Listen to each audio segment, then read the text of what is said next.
So how's everybody's summer going? Too dry.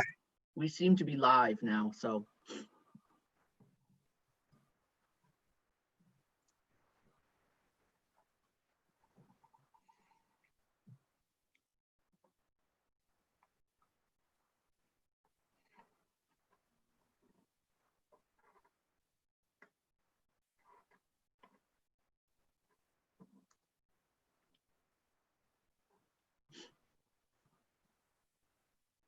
Ma'am, we are live.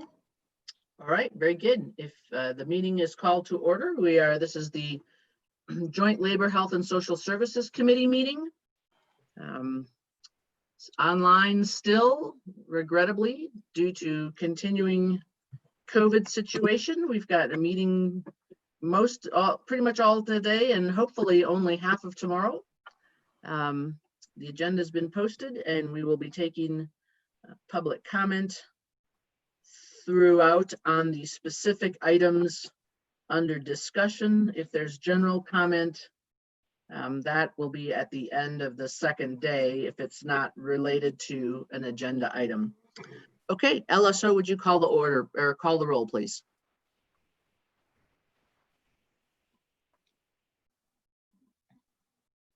Chairman Scott. Oh, Not go here. ahead, John. Let's start this. Senator Baldwin, Present. Senator Bouchard, Here. Senator Pappas, Here. Senator Schuler, Here. Representative Barlow, Present. Representative Clem, Here. Representative Dayton Selman, Representative Hallinan, Don't forget to unmute yourselves, folks, when you're responding. Representative Roscoe, Here. Representative Stivar, Present. Representative Sweeney, Excused.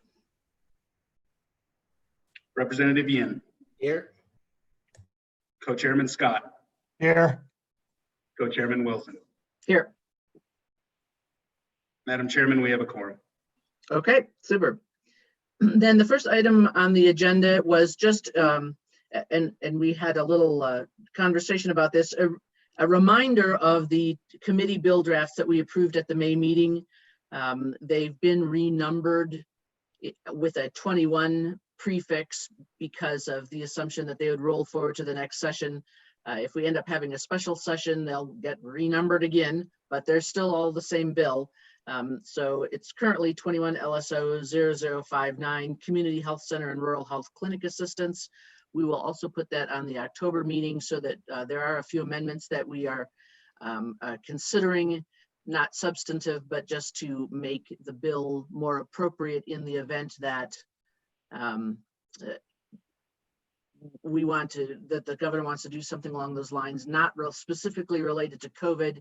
And we do, if nothing else, want to, I believe from our committee discussion last time, want to remove the sunset provision on the existing statute.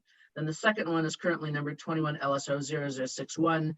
That's the mental health and substance use parity bill that we talked about last time. Again, just reminders, when we passed them in May, the thought was that we would be having a special session at the end of June, which obviously didn't happen.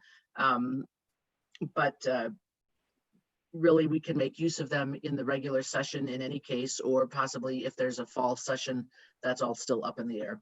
And we'll put, actually, I think both of them on the October schedule, just so procedurally, so that we have, it's appropriate for us to actually consider a couple of tweaks, but in essence, I think they'll be carried forward. Then item number 3 is the upper payment limit bill for EMS providers. And we will, I believe, have unless LSO wants to summarize it first, I hope Eric Boley and the other Eric, sorry, who I forgot his name is, might be online. Folks, this is one that Many of you, and I don't know, it's Alyssa, is Andy Gienap also wanting to speak on that?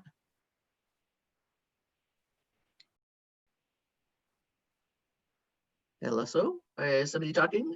Ma'am, that is our understanding that they would like to, and we will try to forward them on that invitation here shortly. Okay, good. We may have gotten to it before they thought that we were ready, seeing as we're ahead of schedule, probably for the first time in the history of the Labor Committee. The genesis of this one, folks, and those of you who've been on Labor Committee for a while will recognize that we have upper payment limit statutes existing already for hospitals and nursing homes. Good morning, Representative Sweeney. And this is an EMS one. The EMS community has, or the EMS providers have been hit rather hard by revenue and expense challenges under COVID. That I think was one of the things that made this particularly germane in their minds. And it came about that the providers were evidently not only willing, but very interested in carrying this out as well. So as soon as we have someone who wants to, we have in our packet some information on this, folks. If you've got, let's see where we can, I think you can mainly find it in your meeting materials. Let's see, Elizabeth, do you have the top of your head? It should be. About the third or fourth item we've got, it'll be on starting about page 15 of your packet after the various bills. I'm trying to line everything up so I can still see you and have this on the screen. Ma'am, we have admitted both Eric's and Andy Gienap as well. Okay.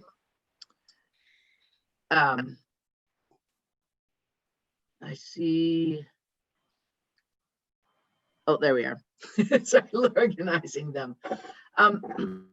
Eric, Mr. Boley, do you want to make a few presenting information about this, or however you folks want to line up the information for us for our attention?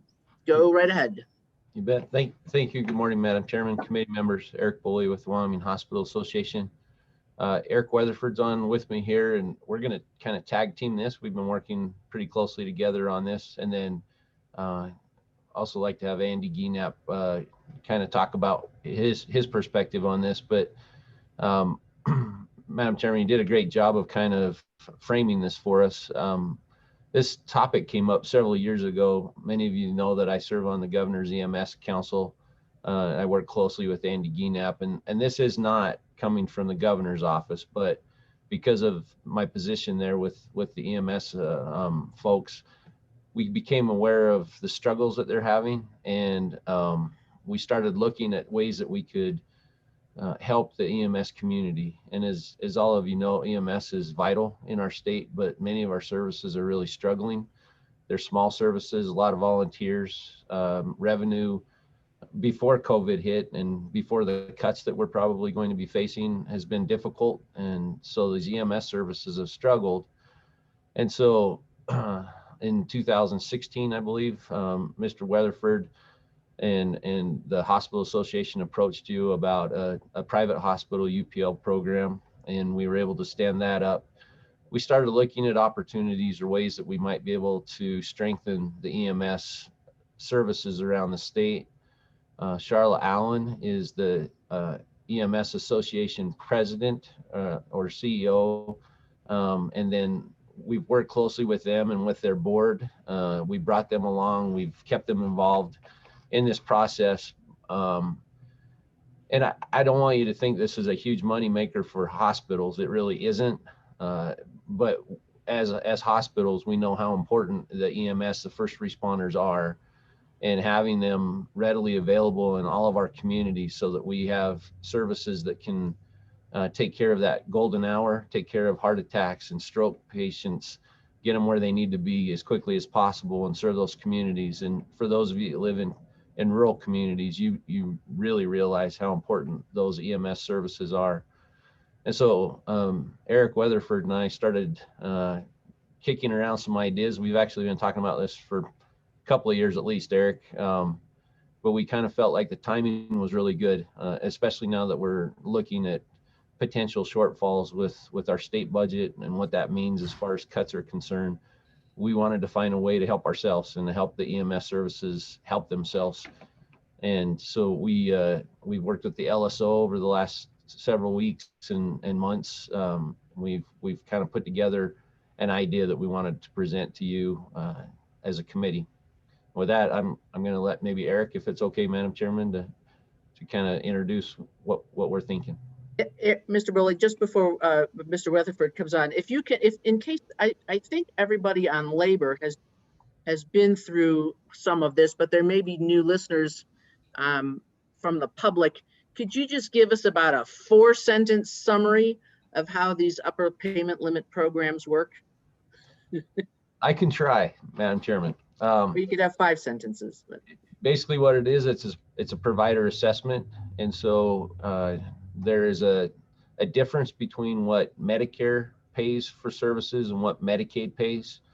There is a dollar amount that our state is capped at as far as what we can receive from the federal government in reimbursement.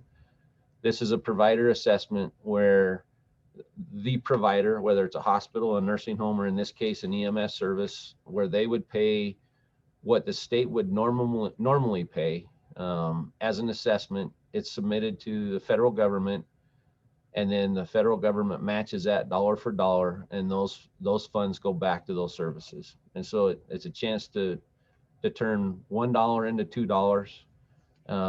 It's legal under CMS. There are all kinds of programs around the country, but there's no cost to the state. We actually make sure that the Department of Health that administers this, they receive money out of this for the administrative costs.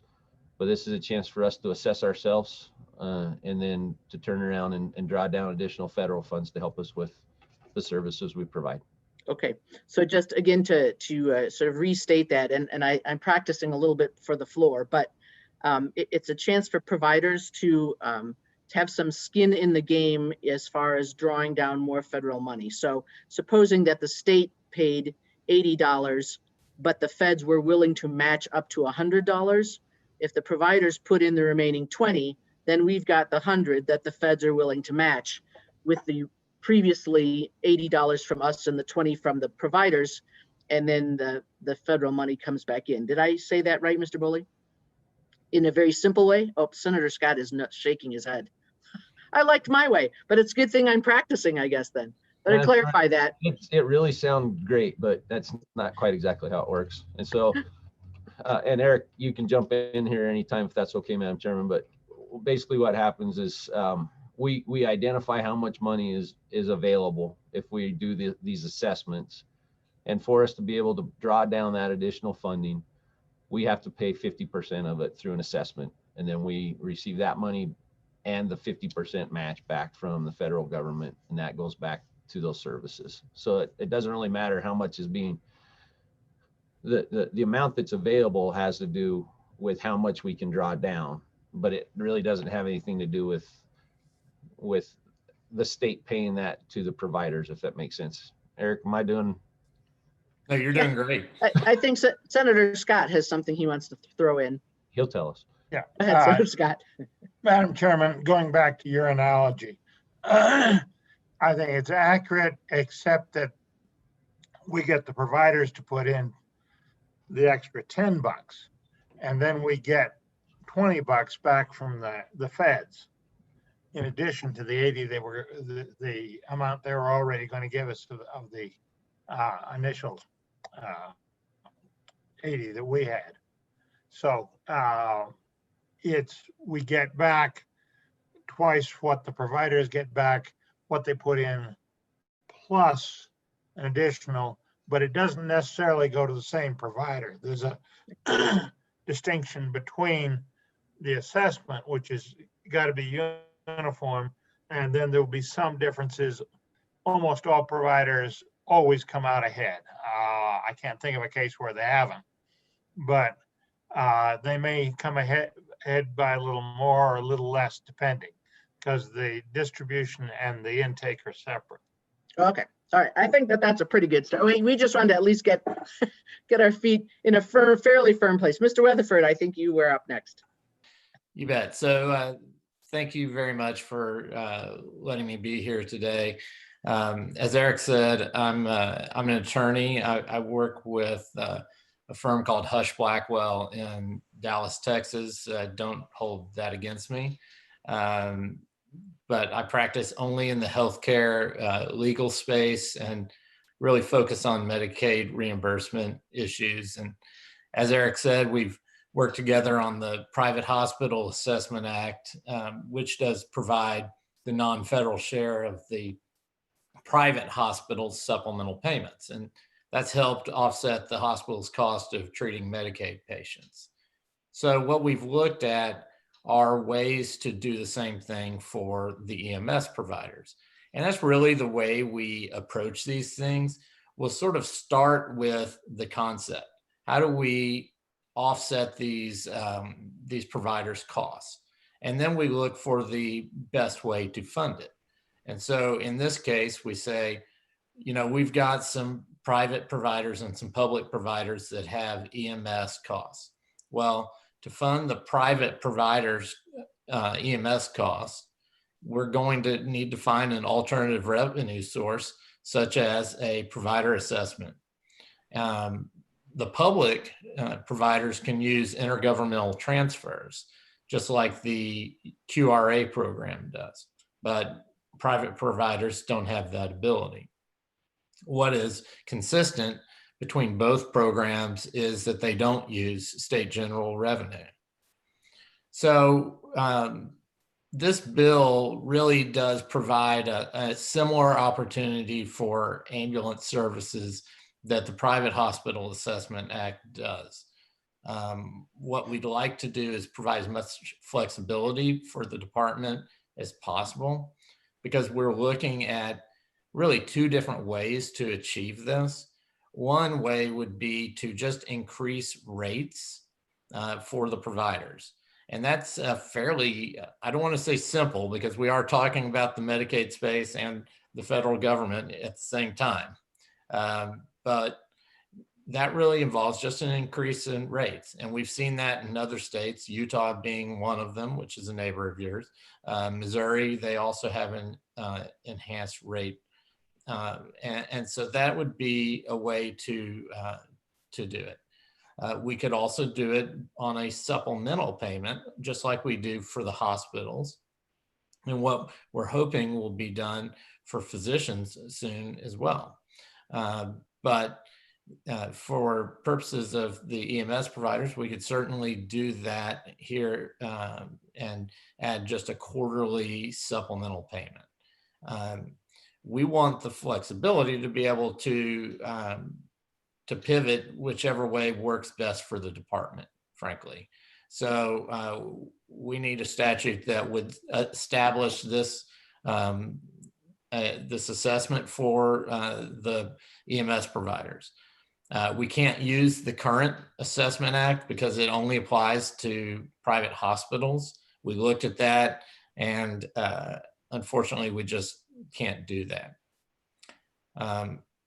If we pass this, we still need to get a state plan amendment approved by CMS to operationalize the program. So this bill doesn't actually establish the payment mechanism. It really just gives us the ability to fund it for private providers. So what we're looking to do is to get a bill in place that will help us sort of kick off the process, so that if we can get this this approval from CMS, we'll be able to start funding some additional payments to these providers that really are, as Eric noted, in need.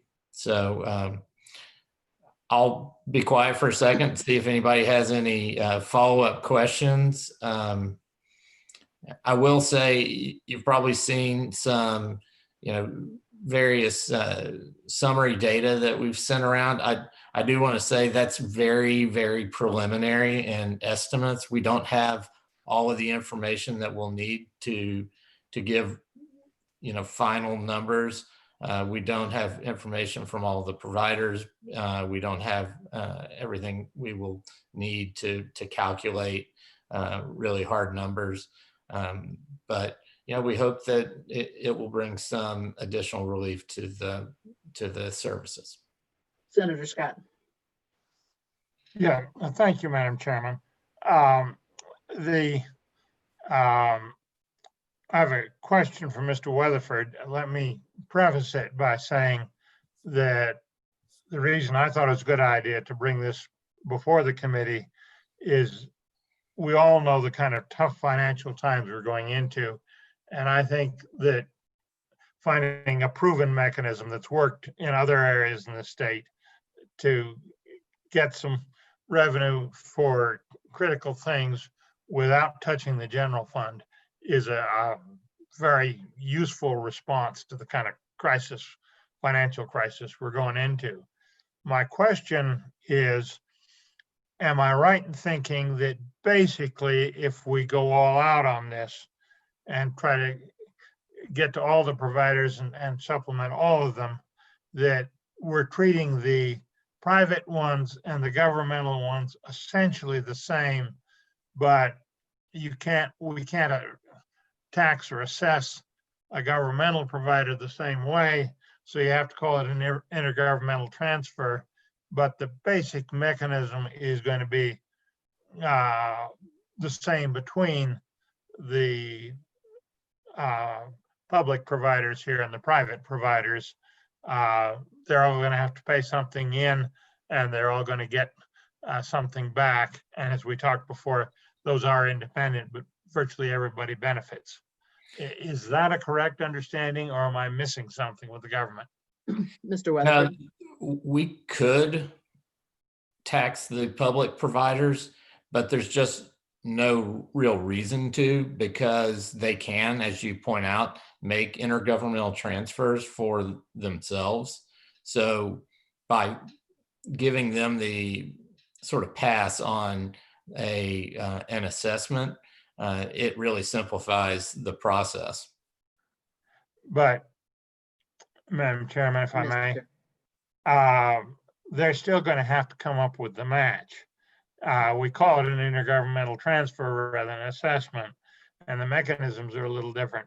But the basic thing is they come up with the match, and it's just assessed because they're governmental. It's done differently, but we're fundamentally treating everybody in a very similar way, are we not?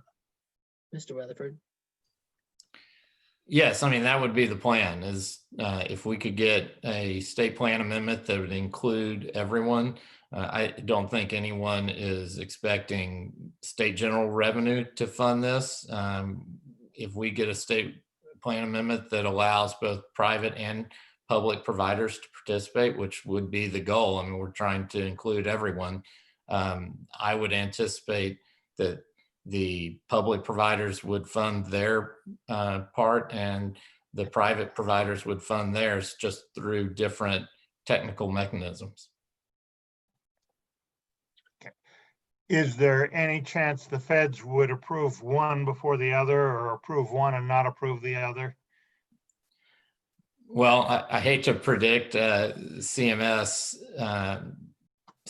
response. They probably will have two different state plan amendments, because usually we file one that is for publics and one that is for private entities.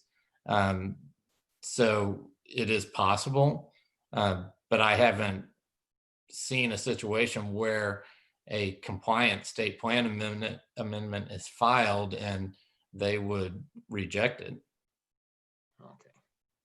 Okay. Madam Chairman.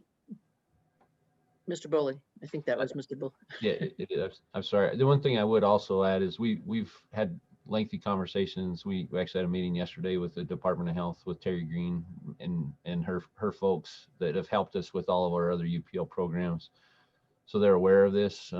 They've become pretty a keen and expertise in submitting the state plan amendments, and so they're prepared to help us too. And they may be on the call, but I just wanted you to know that we haven't done this in a vacuum. We've tried to keep all of the interested parties involved and informed as we've worked our way through this process. I assume we'll have to have LSO or go through this. I mean, obviously there are a number of blank spaces in this draft that we would need to fill in so that LSO can draft actually a bill. But Mr. Gienap, do you have something to supplement this information with? Good morning, Madam Chairman. Can you hear me? Ken. Thank you.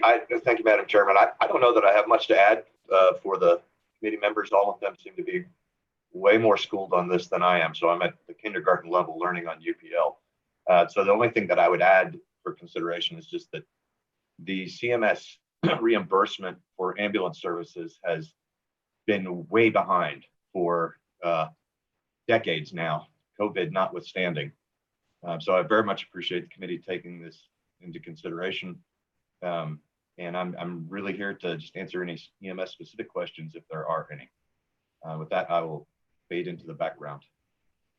Okay, so I'm assuming, and either of the Erics or LSO, I'm assuming that we will need to go through this and take this as a draft to give direction for LSO to create an actual LSO bill. And I would, if there are ambulance providers, EMS providers online, they can certainly put in their thoughts, but we don't actually have a bill. I mean, this isn't an LSO bill, but so further comment might be appropriate, you know, at the next meeting as well. But Chairman Scott, do you have any thoughts on how to proceed on this?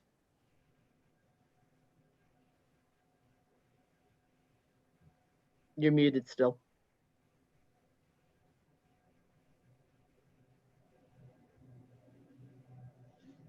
Madam Chairman, I'm pretty sure my wife wishes she had the ability to mute me. I wonder if I can unmute him. Madam Oh, Chairman, there you are. the computer did strange things to me when I tried to unmute. I think that's fine. I think that I would like to hear a little more from Mr. Gienap on what the situation is with our EMS providers as to why we need this. And I would, there's a couple of places in the memorandum where they're asking for guidance, and I have a couple of questions on the draft legislation I think might be important in terms of the LSO doing some drafting. But I'm thoroughly in accord with the procedure that you're suggesting, that at this meeting where we ought to come out is asking the LSO to draft a bill, and then we can get into some of the details and some of the additional things. And I would hope if any of the committee members have questions as to what we're doing now is a good time to ask them. Representative Clem. Yeah, thank you, Madam Chairman. Kind of along those lines, I understand the solution here. I'm just trying to understand the problem. I'm trying to get to the core issue of why EMS is underfunded. Why now? Is it due to COVID?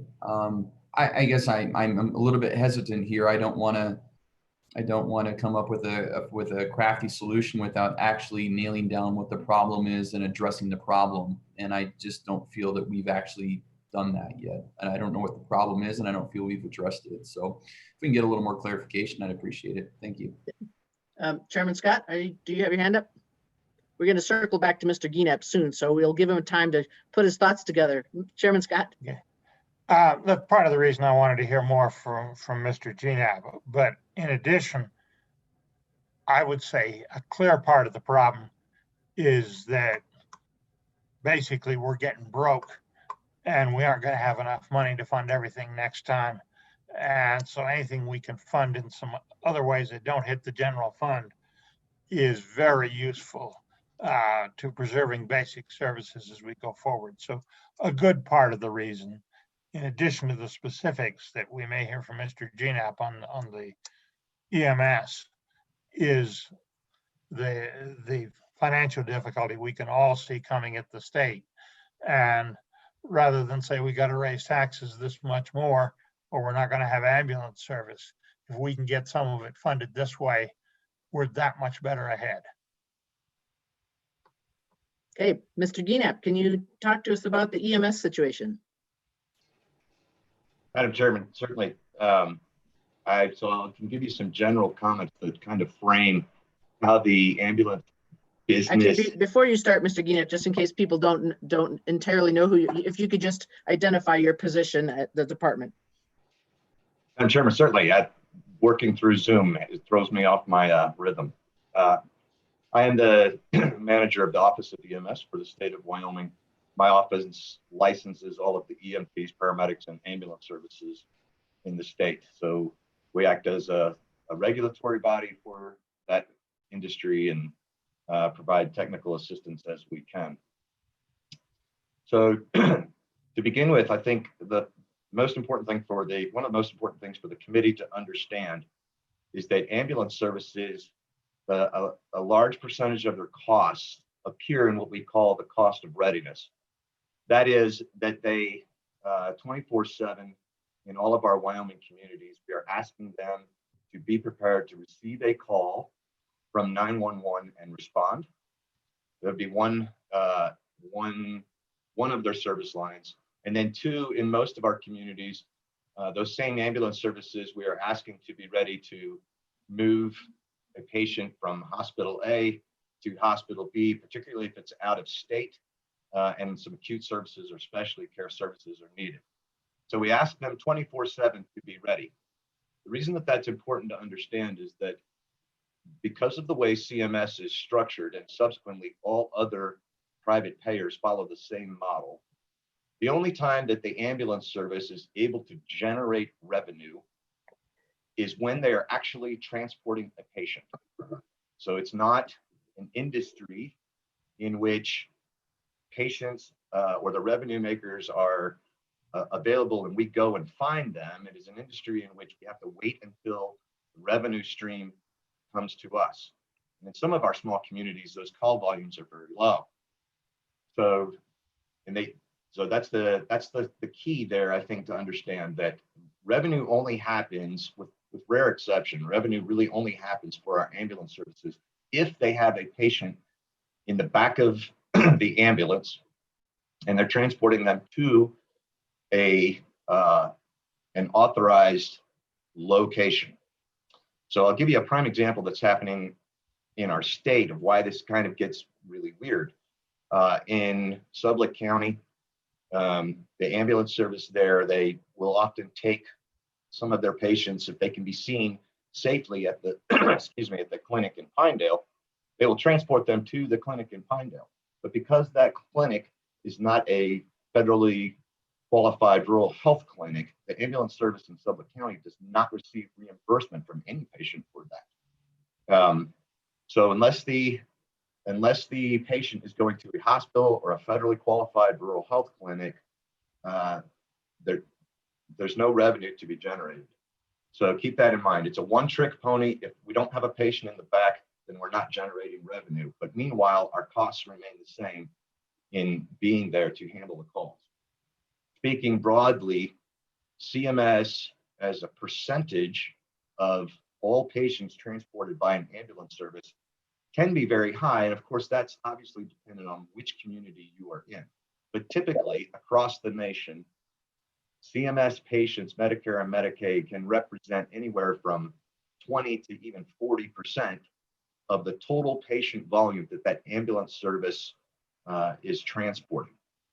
And there's certainly some variation. I believe that I don't want to speak out of turn, but I think I had one ambulance service report to me that their payer percentage of CMS was almost as high as 70%. So in all, just like with all other healthcare reimbursement, when you're looking at a payor, CMS is at the bottom in terms of what they say. So if an ambulance service accepts that payment from Medicare or Medicaid, that's it, they're done. Generally speaking, they're not going to get any more reimbursement off of that. And I don't have all of the numbers in front of me, and I apologize for that. I wish that I could, but we certainly will be able to present that. But when you're looking at an ambulance transport in which Medicare or Medicaid reimburses $200 to $400 to $800, but the actual cost for that could be as high as $1,100, $1,500, $2,000 to provide that service, and you have a high percentage of CMS patients with which you are to whom you are providing service. Quickly, the costs to be ready to care for that CMS patient versus the revenue generated get completely out of scale. So I think that that's probably the simplest that I can give you without any specific. I'm happy to drill down further if members of the committee have questions or if I can clarify, but that's the big picture. We don't make money unless we transport, and CMS is coming nowhere close to covering costs. Mr. Gienap, if I could just ask a question from the meeting material. There's a little chart that lists some rates, and it has the code, but I don't know what the codes are. A0, 427, 428, and 429. And I don't necessarily need to know. I mean, these may be disease specific, but just help us understand the rates that CMS pays. Are they based on what the ultimate diagnosis of the patient is, or is it based on just low level, medium level, high level? And is there a component like an hourly or mileage? I mean, certainly in Wyoming, the ambulance could drive for an hour both ways, an hour from the base to the patient, and then an hour on the field and an hour back. Just help me understand a little bit how the payment works. Madam Chairman, certainly, great question. So I think another little caveat to throw in here for the members of the committee is that CMS categorizes ambulance service and emergency medical service. We're categorized as a supplier, not a provider. So one of the differences being that a hospital, a physician, dentist, Senator Baldwin in his practice would be considered a provider, and ambulance services are not.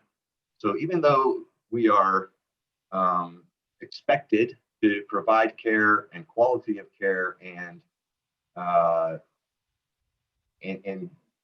what we get is that we're thrown into the same category as those who would provide medical devices like wheelchairs and walkers and home oxygen.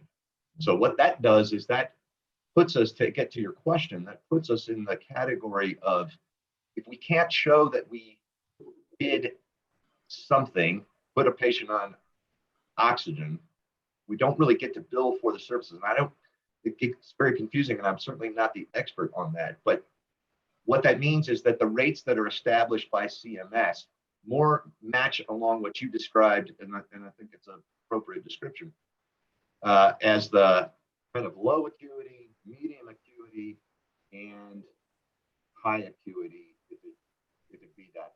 Now, and those rates do go up when the higher acuity, or the more sick that the person is, but you don't get to bill for those rates unless you are able to demonstrate that you did enough things to trigger that, over that threshold. I hope that makes sense. To the mileage question, yes, there is a mileage component where the ambulance service can bill for loaded miles, and it varies depending on where the patient originated out of. And CMS has had some increases in terms of reimbursement based on whether you're coming out of what they define as a rural or super rural area. And so that has been that has been helpful. But I don't want to just keep on talking, but I think I hope I answered your question. It's generally based on the level of the patient. And the other thing too that I'll just throw in to add is that the CMS reimbursement can vary depending on the ownership of the ambulance service, which is where I really start scratching my head when we're talking this UPL stuff. A hospital, a critical access hospital, or a hospital that can bill under that heading as a hospital, they are eligible to bill, I believe I'm correct in this, but they're eligible to bill for ambulance services also under Medicare Part B as an example, and they can do what's known as cost-based reimbursement. Not all ambulance services have that available to them. And then it gets really weird when you throw in the 35-mile rule as it relates to CMS. But I don't want to just keep talking. I want to give the committee time to ask questions. So I hope I answered your question, Madam Chairman. Although I'll no doubt have more. I believe Representative Clem has a question. Yeah, thank you, Madam Chairman. I appreciate the explanation. It was helpful. I guess a couple of questions. One is you gave the example about the sublet example, for instance. And so as far as that reimbursement, is that governed by state statutes, state rules? Is that governed by federal rules or federal statutes? I guess I'm trying to delineate which, what's the governing factor there, and then what control, if any, that we can exert as a state if we wanted to change any of that. Again, kind of drilling down to the root issue. How do you get paid for the services that you provide? And if you're only getting paid for a certain amount of services, then that seems to be an issue. And then along kind of a second question here is how, I guess what I'm struggling with still is how long has this gone on as far as these funding issues? Is this something that's gone on for the past 5 years, or is this something that has been expounded due to government shutdowns and people not utilizing hospital services? If things turned around with our economy and whatnot, would we still be having the same struggles? If you could expound on that, I'd appreciate it. Thank you. Mr. Guillen. Madam Chairman, Representative Clem, thank you. I think I jotted all my questions down, but feel free to get me back on track if I missed one. In terms of governance, it with CMS, it is of course a combined. The feds tend to control the Medicare portion of it and set those rates. Wyoming is able to exercise some flexibility and control as it relates to Medicaid, but as Mr. Bowling and Mr. Weatherford pointed out, any changes in there have to go, would have to be approved with CMS. So I don't know that I can clarify much of that for you, because there's probably Mr. Bowley and Mr. Weatherford are probably better qualified to answer that. So it's a combination of things as I understand them, but even our state Medicaid still has to play within the federal, some of the federal rules. As to how long it's gone on, this has been a problem dating back to the first time that ambulance services started billing for what they provide. CMS has never been able to catch up with it. So it is a problem. It's a problem that existed pre-COVID. The insistence that EMS is a supplier and not a provider, and setting those rates that way, that dates back probably to the 70s and early 80s. And CMS has been slow to let that system evolve, with other than with some of the things that I indicated earlier. But simultaneously, what was happening across the nation and even in Wyoming, moving from the 70s all the way to now into 2020, dealing with the pandemic, the demand for the services that are provided by the ambulance service have increased exponentially, and yet we've not been able to keep up with the funding model or the funding streams. If you have an ambulance sitting there and it's sitting still for a period of time, your fixed costs are continuing to churn, and then we're waiting for that call. in rural states, that problem gets aggravated because we don't have the high volume that a major urban ambulance service would have, where they have a wide mix of payers within their system, and they're constantly moving patients, and so they tend to do a little bit better. It is the cost for providing ambulance service in a rural state like Wyoming are versus the revenue that they're able to generate based on their catchment area. It's way out of proportion. To the Madam Chairman's example, if you take an ambulance and you transport from, let's say you transport from Jackson over to Idaho Falls, that ambulance is going to be committed to that for 2, 3, 5 hours by the time they get back to Jackson, assuming that the roads stay open. So that becomes a very expensive call, and the ambulance service is not generating any other revenue during that. It has only the revenue that it's able to bill for that one patient. Flash forward to COVID, to your question, has this been aggravated? Well, yes, to this extent, and this UPL would not, it's not going to fix all of that, but just for the opportunity to make the committee informed about what this looks like.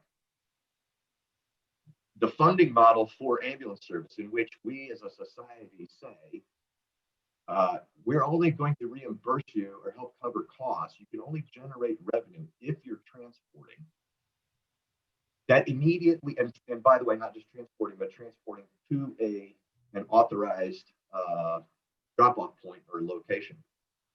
That funding model stands in absolute stark contrast to what we were actually asking ambulance services to do in helping manage the pandemic.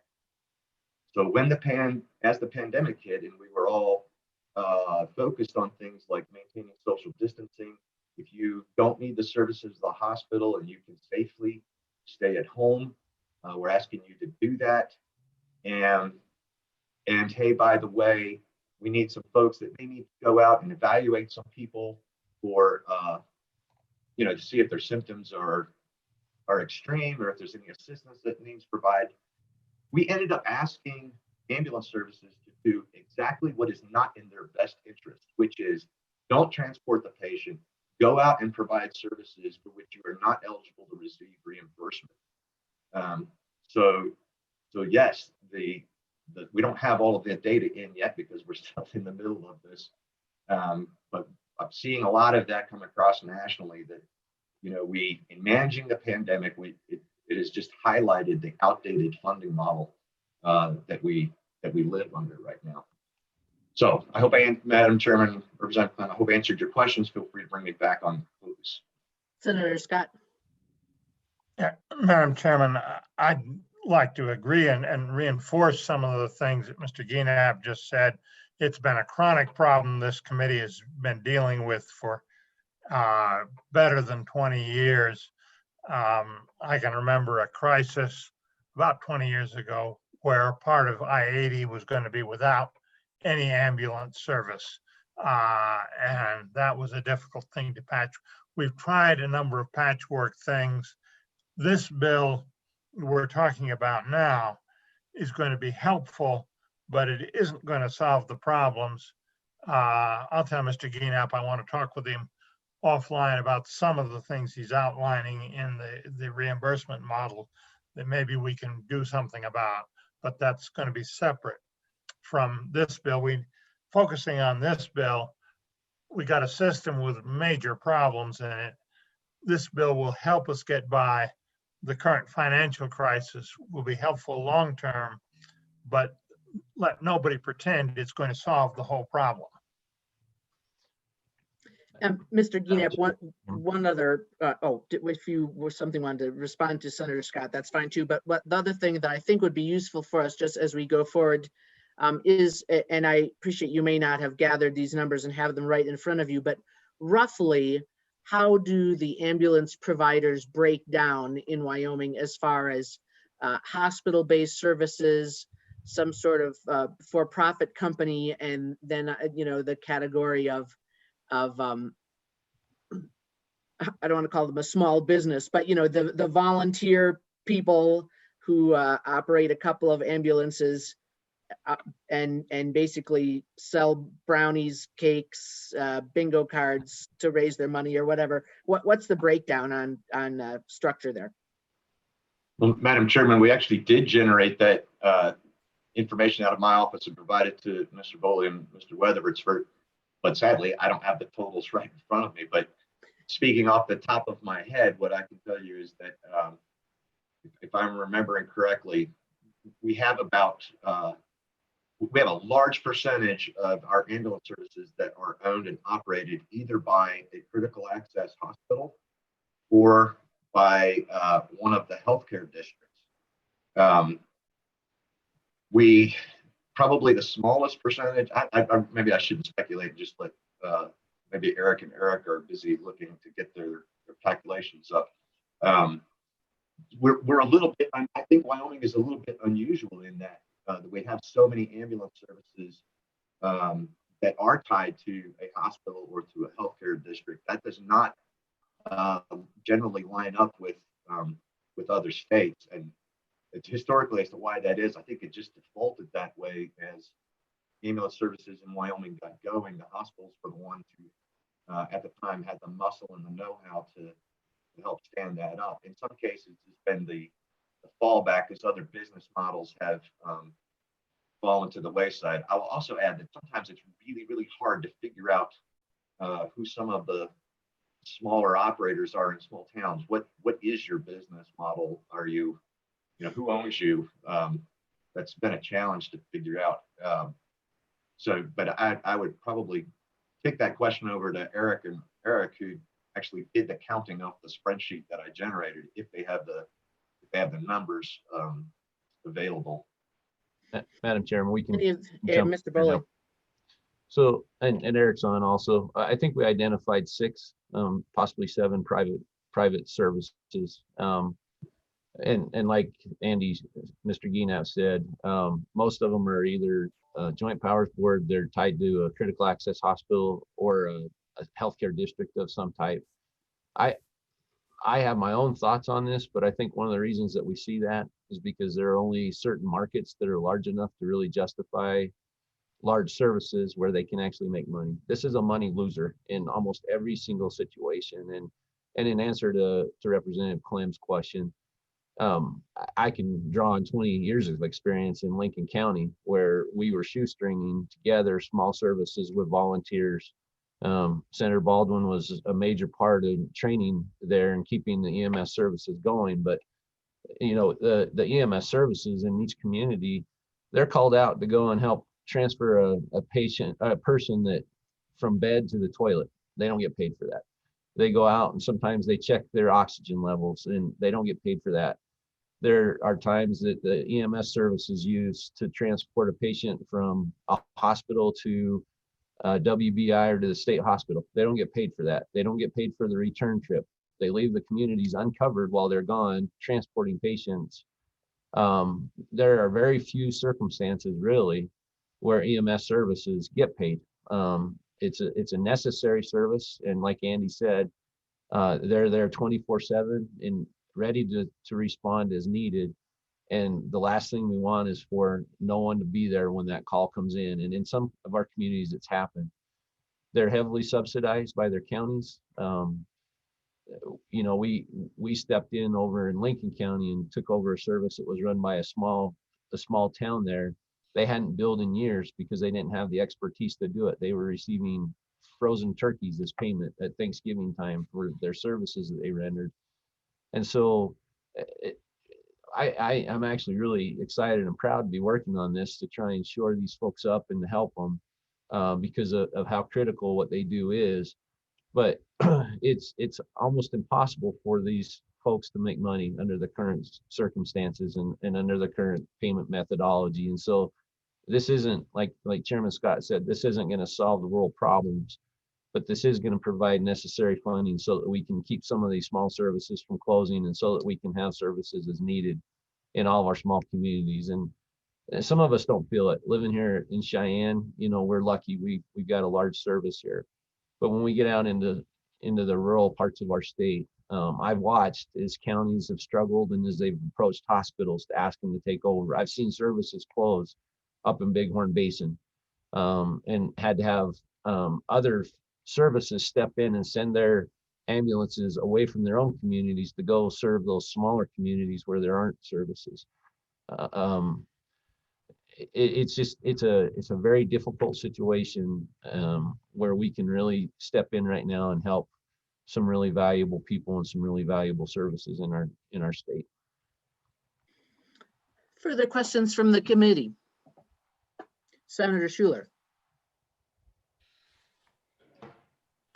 Thank you, Madam Chair. Just a couple quick questions, probably for Mr. Boley, I guess, or whomever. I noticed that the information you gave us was based on the Utah Medicaid program. And I'm just wondering on those rates, you know, we transfer people to Utah all the time from my corner of the state. And I guess I didn't realize there was such a difference between what our folks were being reimbursed here versus Utah. But would it make a difference on these rates that you mentioned, whether people opted in or opted out, you know, versus private versus county versus, you know, hospital type districts or whatever? That's, I guess, my first question is how would the rates change if we didn't have a lot of folks that opted in, I guess, or out? And then secondly, I think you mentioned, or someone mentioned, that the state would maybe get some money back for administrative costs. So maybe you could talk a little bit about how that would work. Thank you. Madam Chairman, Mr. Boley. I'll have Eric help me out here because he helped with the modeling, but you know, we took a look at Utah, as opposed to doing a provider assessment or a UPL. They went a different route. They increased the rates. It's a similar concept, but it's administered a little bit differently.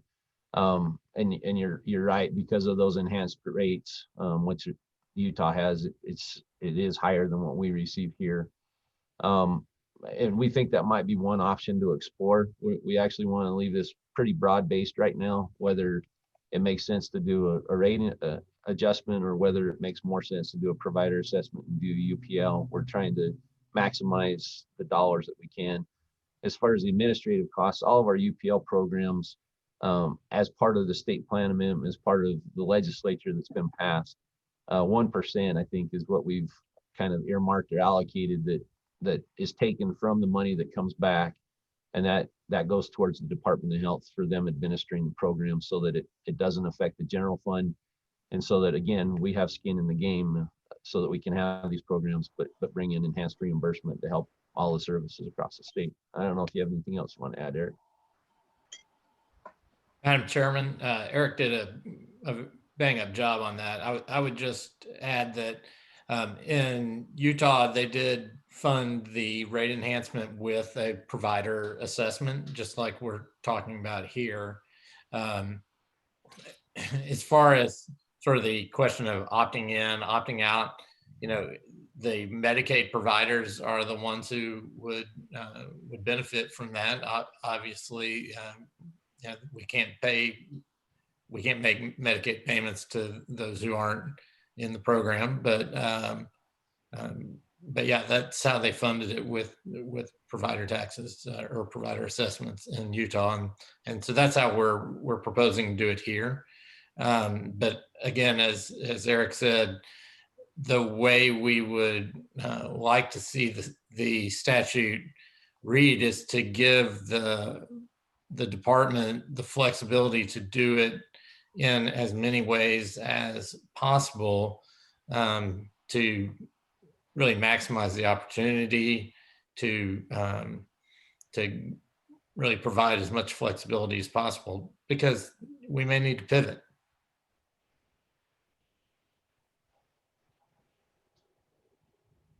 So just to clarify there, is there an option for the EMS providers to opt in or opt out? Or I thought I remembered from the other ones that we did that it was sort of an all in. Almost always it's an all in. There is a way to get a waiver. We have not drilled down, frankly, enough to because we don't have the numbers to figure out whether that would be a possibility here. It was not a possibility in the hospital program. I can't tell you for sure whether it would be or it wouldn't be in this situation, but most of the time it is not. More questions? I'm thinking what I would do, committee, if I want to do a sort of a form of a straw poll, what I would want to have us do next is go on and just have some presentation, what the gaps are in this, and whether LSO wants to go over it or one of the Erics. There's a couple of places where I think it seemed to me that it needed, or maybe LSO could say that there's places where they want guidance. But before we do that, rather than take an aye and a nay, because it's not a bill yet, is there, if you do not want to do this or consider it, you know, if you just don't even want to consider this, just put your hand in front of your face. Okay, I just wanted to check that. There was nobody's no hands before we spend time on this. If everybody said no, we don't care about it. Mr. Brody or somebody, are there any things that you would like to collect from us before we send you back to turn this into a bill for the October meeting? Mr. Shaw. Madam Chairman, thank you. We've reviewed the bill, both Mr. Brody and I have, you know, for general content. I think the two things I guess I would point out are, one, that as I read the current draft language, it would indicate that it's only going to apply to private providers.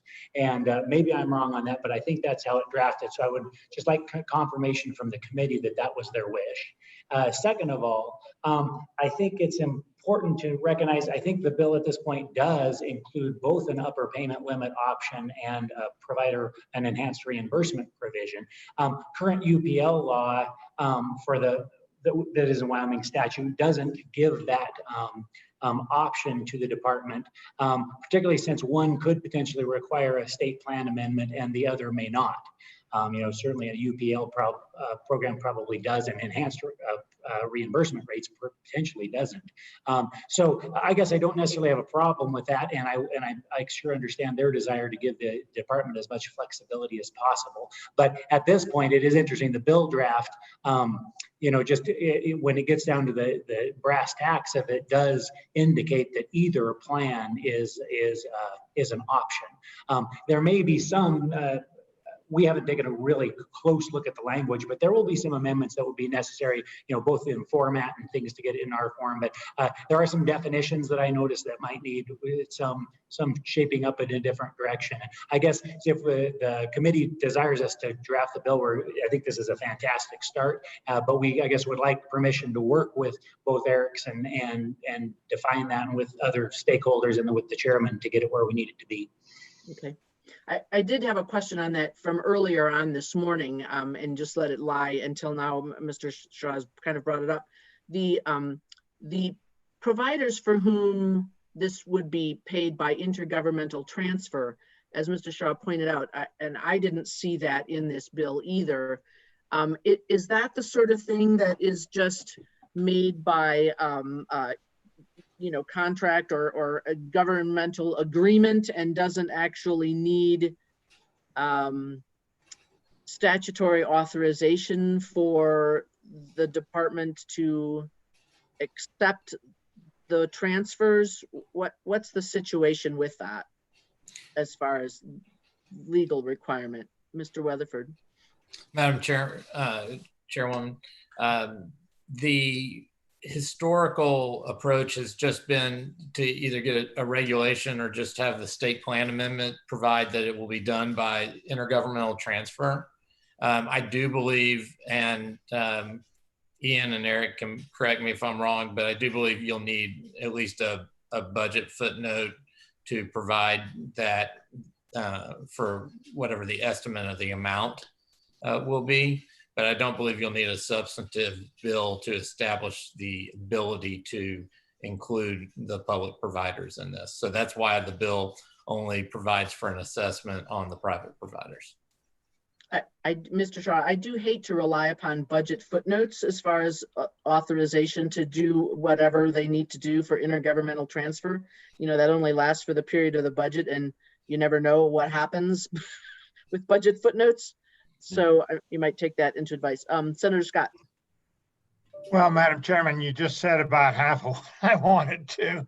I do think that we ought to have that authorization in this bill rather than rely on a budget footnote. I think it'll make it easier to deal with the bill if we say we're going to treat the public ones and the private ones pretty much the same. It looks different because of the difference between government and private, but the effect is going to be very much the same. And I think that would make it easier to sell the bill. And then we wouldn't have complications of budget footnotes, which can get us in all the troubles that you just outlined. Madam Chairman, we can certainly, I think that's very wise. I think it probably does button it up better to put it in the bill draft. And I will work with our budget fiscal people. I anticipate that while it may not be difficult language, it's probably a fairly complicated issue. So I think the language may be very simple, but I think it's going to be important that we get it right, and we'll make sure to do that. Okay. Senator Scott. Madam Chairman, I'm a little concerned about putting too much flexibility in the bill because you've got both the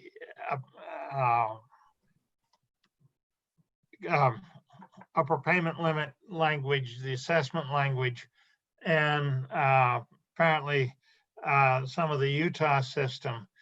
And we've had a real problem with the previous bills we've passed in this area with the health department being ungodly slow in getting it done.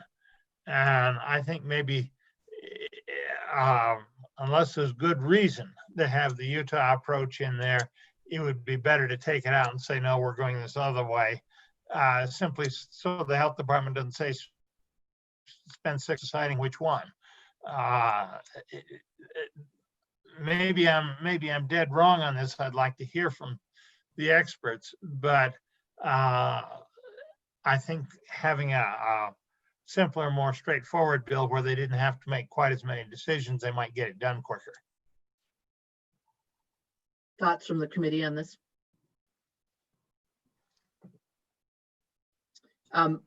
Mr. Chairman, my thought really would be to, my preference, I think, is to go to the assessment. And my thinking on that is just, I feel like in this fiscal environment, if we run something that seems to offer this option or raising of rate, when going forward, other providers may have their rates cut, that there may be folks on the floor who look at this as, I don't want to call it a slush fund. Poor Mr. Gienap will have a stroke there, but which it's obviously not that.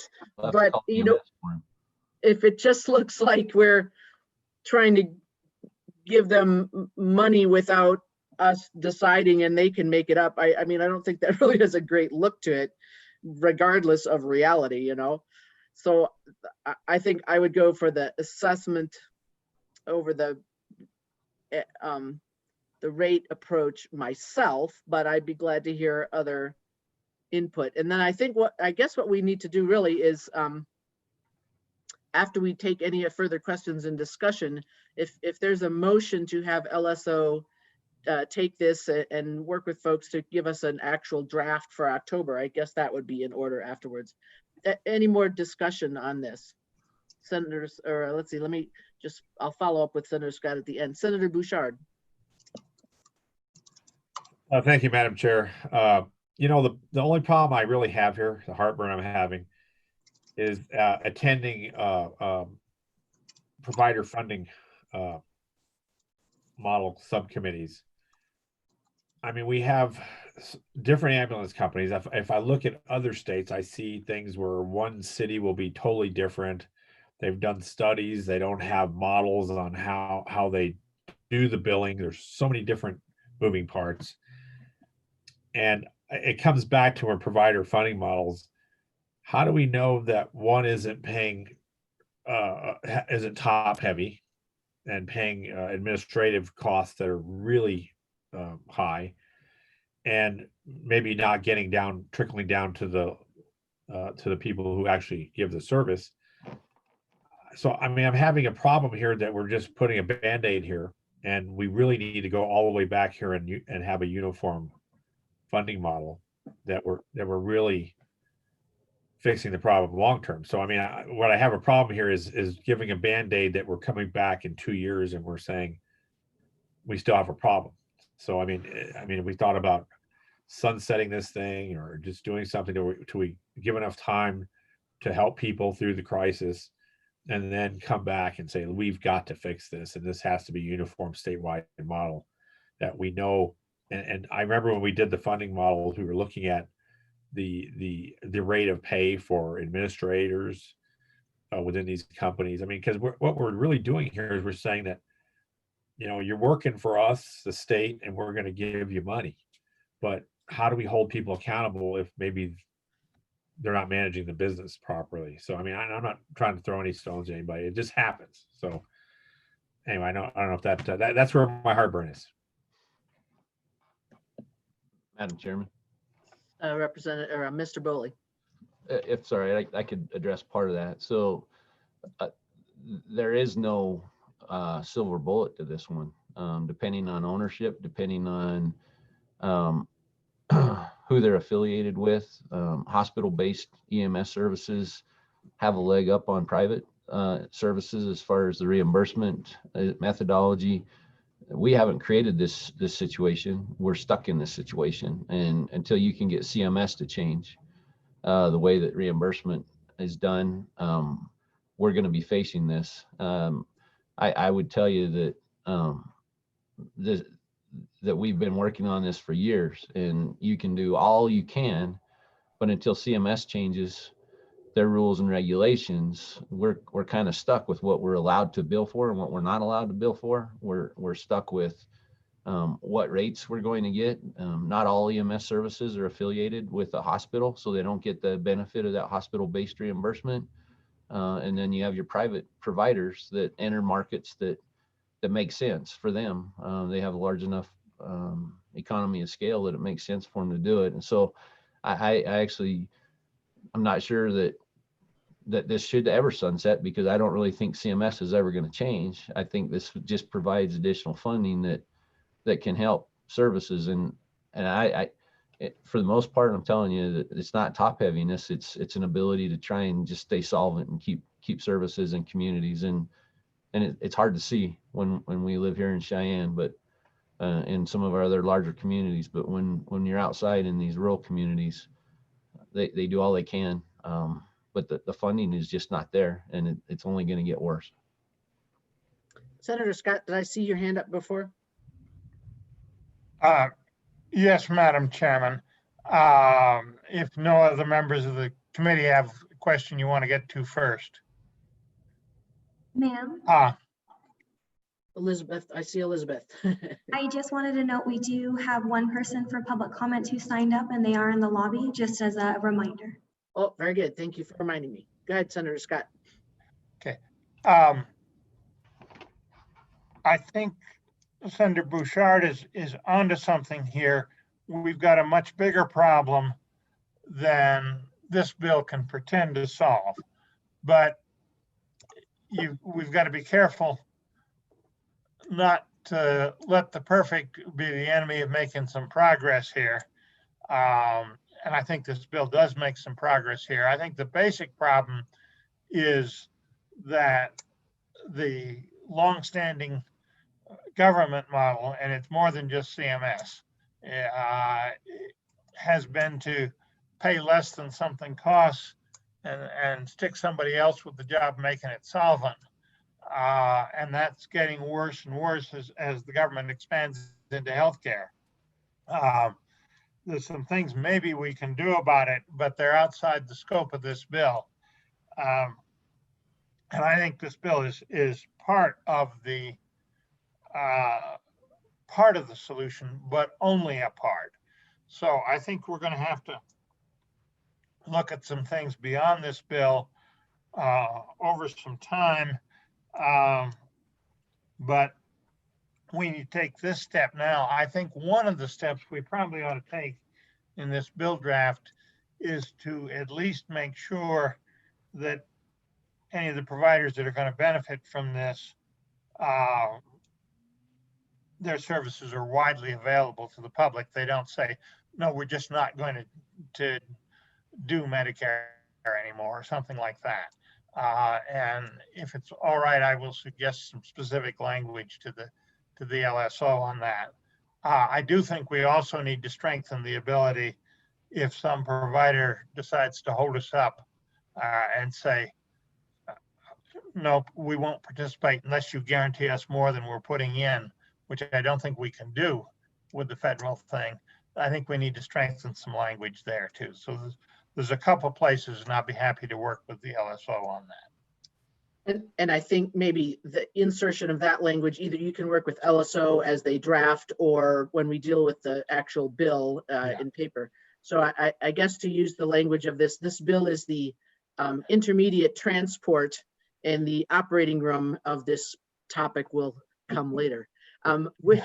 Elizabeth, would you let in the public comment person? I have admitted her now, ma'am. And who is it? Charla Allen with the Wyoming EMS Association, I believe. Very good. Ms. Allen, we see the top of your head.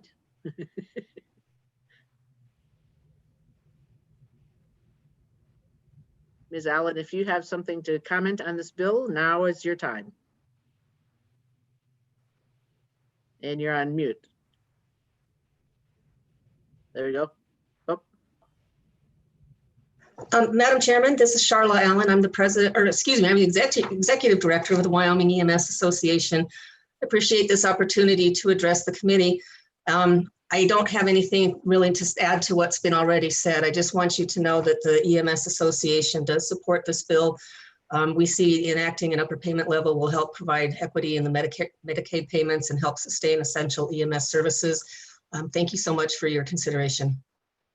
Any questions for Ms. Allen? Okay, great, thanks. Thank you very much. And thanks to all your folks out there.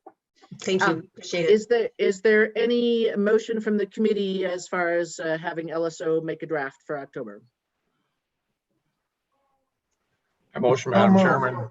Oh, I would motion, Madam Chairman, that we move LSO to get a draft made for us for our October meeting. Okay, moved by Senator Baldwin, seconded by Senator Schuler. All in favor, put your hand up in front of your face. 1, 2, 3, 4, 5, 6, 7, 8, 9, 10, 11, 12. Okay, very good. 13. All right. I think that was unanimous. Or was there any opposed that I miscounted? No. Okay, good. Any questions on that, Mr. Shaw? No, Madam Chairman, thank you. All right. Okay, then before we take a break, still we want to hear from Senator Scott on the Corporations Committee discussion about licensure. And I think we actually have a bill somewhere in our system. Looks like it was in an email from Wednesday, occupational licensure requirements. That is probably pertinent to the moment. Co-Chairman Scott, the floor is yours. Hey, Madam Chairman, let me give the committee just a little history here. We turned up with a situation back in spring and May where some of the licensure boards were having trouble because their licensure statute required applicants to pass some national examination. The national examination ceased to be given due to the COVID-19, and we had people who had job offers in the state, had graduated, couldn't take the national exam, and the licensure board wouldn't license them. Some of the boards were able under their statutes, or just because they had the nerve to ignore their statute, I'm not quite sure which, to just waive that and go ahead and license them temporarily anyhow. But some of them didn't. And we prepared a draft to present to the committee aimed at a potential special session that would alleviate the problem on a temporary basis. And that draft, I think, is what's before you. Corporations Committee had heard the same thing, and with the timing on the meetings, basically we had the draft prepared for us, adopted by Corporations Committee. And both committees have interest in this area because traditionally we've tended to deal with the health professions licensing and the health issues, and they've dealt with a number of others that are well outside the health area. The COVID thing is largely past. It's either been solved or it hasn't. But going forward, we can see circumstances where this, for one reason or another, would recur, either because of further activity by the COVID virus, or because some licensure exam disappears, the world changes. And what we want to do is use this bill as the basis for then putting something permanent in the introduction to Title 33. So applying to all the Title 33 licensure and a couple outside, and make some specific changes, but it gives the licensure boards the license to be sent and tells them where to go if something changes and they need a permanent change in their statute. So, Madam Chairman, I'd be happy to answer any questions, or I can go through the specifics on the bill that's in front of the committee and say how it would be changed. Are there any draft it for overarching? coming back to another meeting? Yeah. Are there any overarching questions for Chairman Scott before he just goes through the bill? Representative Clem. Thank you, Madam Chairman, and I'm also on corporations, and so I'm familiar with this. Chairman Scott, as I was reviewing the bill once more, and I'm not prepared to give an amendment, but I'm looking at this, and of course, this is all COVID specific. But I think it's fair to say that this, while it's a unique situation now, it's probably not unique in the scope of time overall. And so I wonder if we need to add something in here that that broadens this a little bit more, that perhaps these examination or continuing education requirements can be waived under, perhaps, for instance, a declaration of a healthcare emergency as provided by law, or something to that effect. So just kind of wondering what your thoughts are on that. Any other Madam Chairman. questions, Senator Scott? Answering that, that's basically where I'm going. I don't want to tie it to a specific declaration, because it may be the problem is the outfit that was giving the exam has simply ceased to do it, or the national people have ceased to think that that was productive, and the world has changed somehow. But yeah, that's, and when I go through the specifics, you'll see what I've got in mind. And I would say also that we've talked to Chairman Landon, the Corporations Committee, and the sort of operative plan going forward is we'd ask to get a bill draft prepared. It would go to the Corporations Committee next meeting. Presumably they would work it over, come back to us, we'd work it over, and the idea is to come forward with a joint proposal, because I think we're all thinking along the same lines. Come forward with a jointly sponsored proposal to solve this problem going forward and provide a mechanism for dealing so. Okay, any further over before we have Senator Scott just go through the bill? Okay, go ahead, Senator Scott. Okay, Madam Chairman, looking at the substance of the bill, the changes we need to make is really changes it from just relating to the COVID to a more general provision. First thing we would do would be to ask it, instead of being just in the session laws, to be drafted to be a part of Title 33, really in the introductory provisions, the general provisions that apply to all of Title 33, and apply it. There's a couple of things that are outside of Title 33 that would need to be covered as well, where licensure is most of the licensure is in Title 33, but not quite all of it. Second,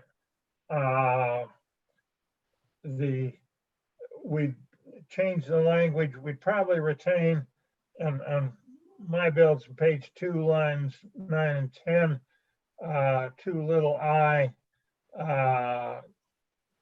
continuing education opportunities that are not practically available due to the COVID-19 pandemic, or a different reason or event, so that we would cover things beyond COVID-19. And the same would be true in single I.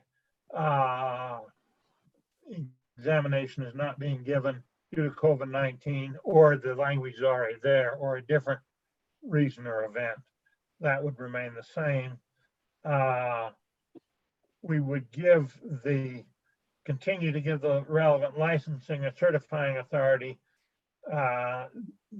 the ability to impose reasonable and necessary restrictions or requirements on a license certification, so that if they said if there's some uncertainty because the person hasn't passed the exam, maybe they should practice under supervision. Let that be the responsibility of the licensure board to deal with that and to craft any remedies that they see. So give them flexibility. We would remove the sunset date, which was specifically tied to the current COVID-19 emergency. That would no longer be necessary. And Madam Chairman, we would want to add a provision that says if there's been a change such they need to have their underlying licensure statute changed, they can give the waiver, but then they should come to the legislature with a recommendation for the necessary change in their statute, and say specifically that if it is a health-related occupation, the licensure board should approach the Joint Labor, Health, and Social Services Committee. If it's a non-health related licensure occupation, they should take the problem to the Corporations Committee, so they give people some guidelines as to where do you turn when this arises and the world has changed such that you do need to change the statute. Come with a recommendation to the appropriate committee. So that, Madam Chairman, it's really a very simple concept.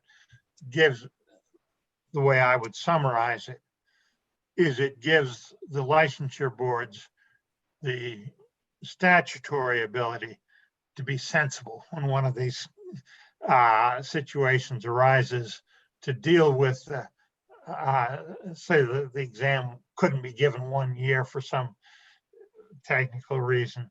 Okay, they don't need a statutory change, they can just waive it requirement for a year. Or if key continuing education becomes unavailable, they could waive that. If it's a systematic change, they can deal with the current emergency, but then they have to come to the legislature and tells them where to go for relief from the problem. And what we do is get that drafted, send it to the Corporations Committee, see if they'll buy it, and then come back to us and see if there'll be changes, and we can negotiate if need be. But the idea is to approach the whole legislature with a joint bill from the two committees. Much better ways to deal with it than to fight over jurisdiction. So I think I'll hear further, some further discussion or questions. If there's, is Elizabeth, are there any people with public comment on this? I do show that Kevin Bonham-Lust with the Medical Board of Medicine is available. Okay.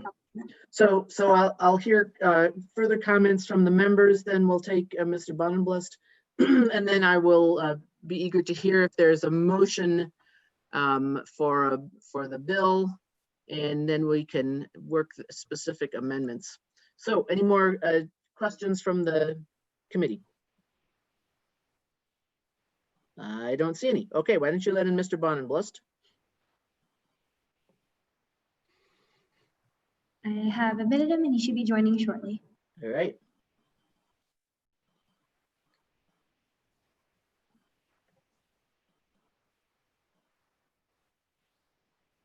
Mr. Bonham-Lust, I see your name. Are we going to see your face? Yes, you are, Madam Chairman. There he is. Good morning, Mr. Bonham-Lust. Good morning, Madam Chairman. I will be very brief in interest of trying to keep you on schedule, but speaking for the Board of Medicine, we were able to be very flexible and adapt quickly in the COVID situation. But you know, other boards had difficulties, I believe. But really, I think that this is wise to go ahead and expand this, because there are all sorts of things that happen outside of our control, outside of our state, that can affect the licensure examinations, things like that. So I just for the Board of Medicine, I can say that this is welcome, because it's not going to be used loosely, but when we need to do it, we need to do it. And so commendation on bringing this forward, and I'd be happy to answer any questions. Questions for Mr. Bonham-Lust? Okay, thanks very much for your input. Thank you, Madam Chair. Ma'am? Elizabeth. We also saw Joanne Reed in the lobby, but we did not have her signed up. She is with the Department of Administration Information. I'd be glad to have her come in.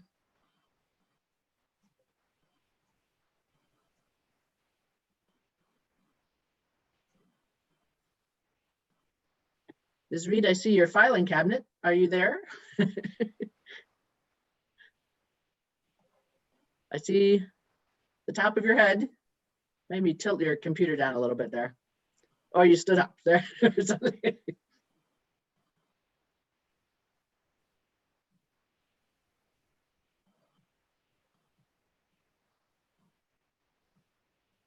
morning, Ms. Reed.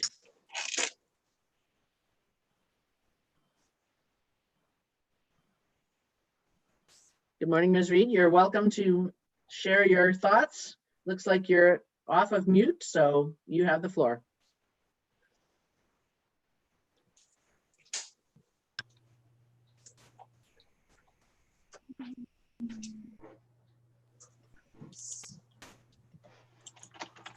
Hello, Ms. Reed. Can you hear us? Oh, you just got muted again. Chair. There you go. Having technical difficulty.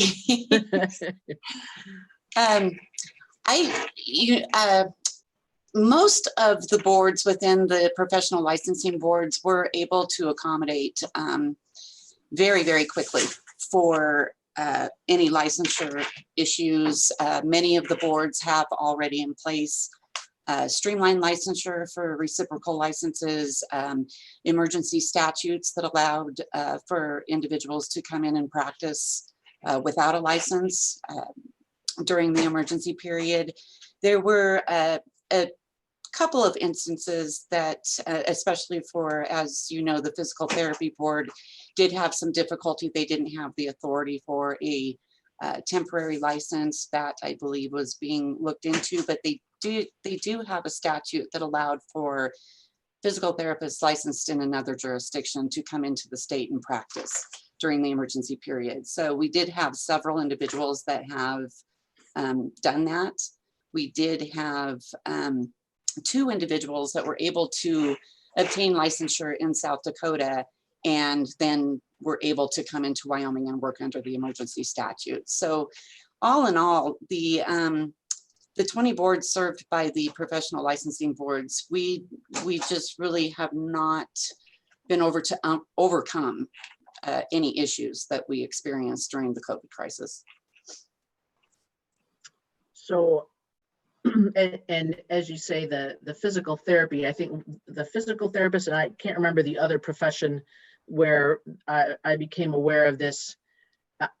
I think the licensure one through South Dakota was a new graduate who had no license, was trying to work here. So evidently they had to go get licensed in another state so that they could continue working here, which we're very fortunate they didn't just decide that they would just work in South Dakota instead of jumping through those many hoops. I mean, are you saying, what I hear you saying, I think, is just that there may be minimal need, although perhaps not no need. Do you have any reason to believe that this bill is counterproductive?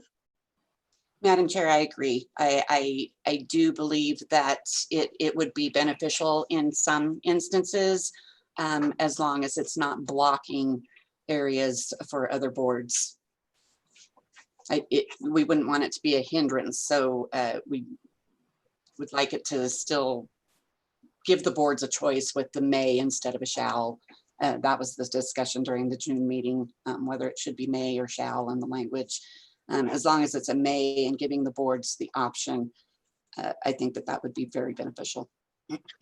Questions for Ms. Reed. Representative Sweeney. Thank you, Madam Chairman. Ms. Reed, are you aware that there's still a problem with it's been brought to my attention, there's a problem with the Mental Health Licensing Board. We have a person that applied, they're licensed in Colorado with an LPC, and they applied for reciprocity in Wyoming and Nebraska, but were granted Nebraska right away, but Wyoming's got a problem. So I would resist changing it from a may. I think it should be shall. We're still having problems with certain boards. Madam Chair. Representative, oh, I guess that was a question. Yes, Ms. Reed. Madam Chair, Representative Sweeney, I am familiar with the issues that continue with the Board of Mental Health Professions. I do know that the board is working diligently. I do know that there are task force. I do know that the Executive Director, Greg Searles, is also available for this call.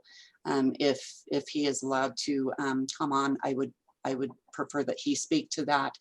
In fact, he just had a meeting with the Mental Health Board this morning, so he may have some additional information on that I'm not aware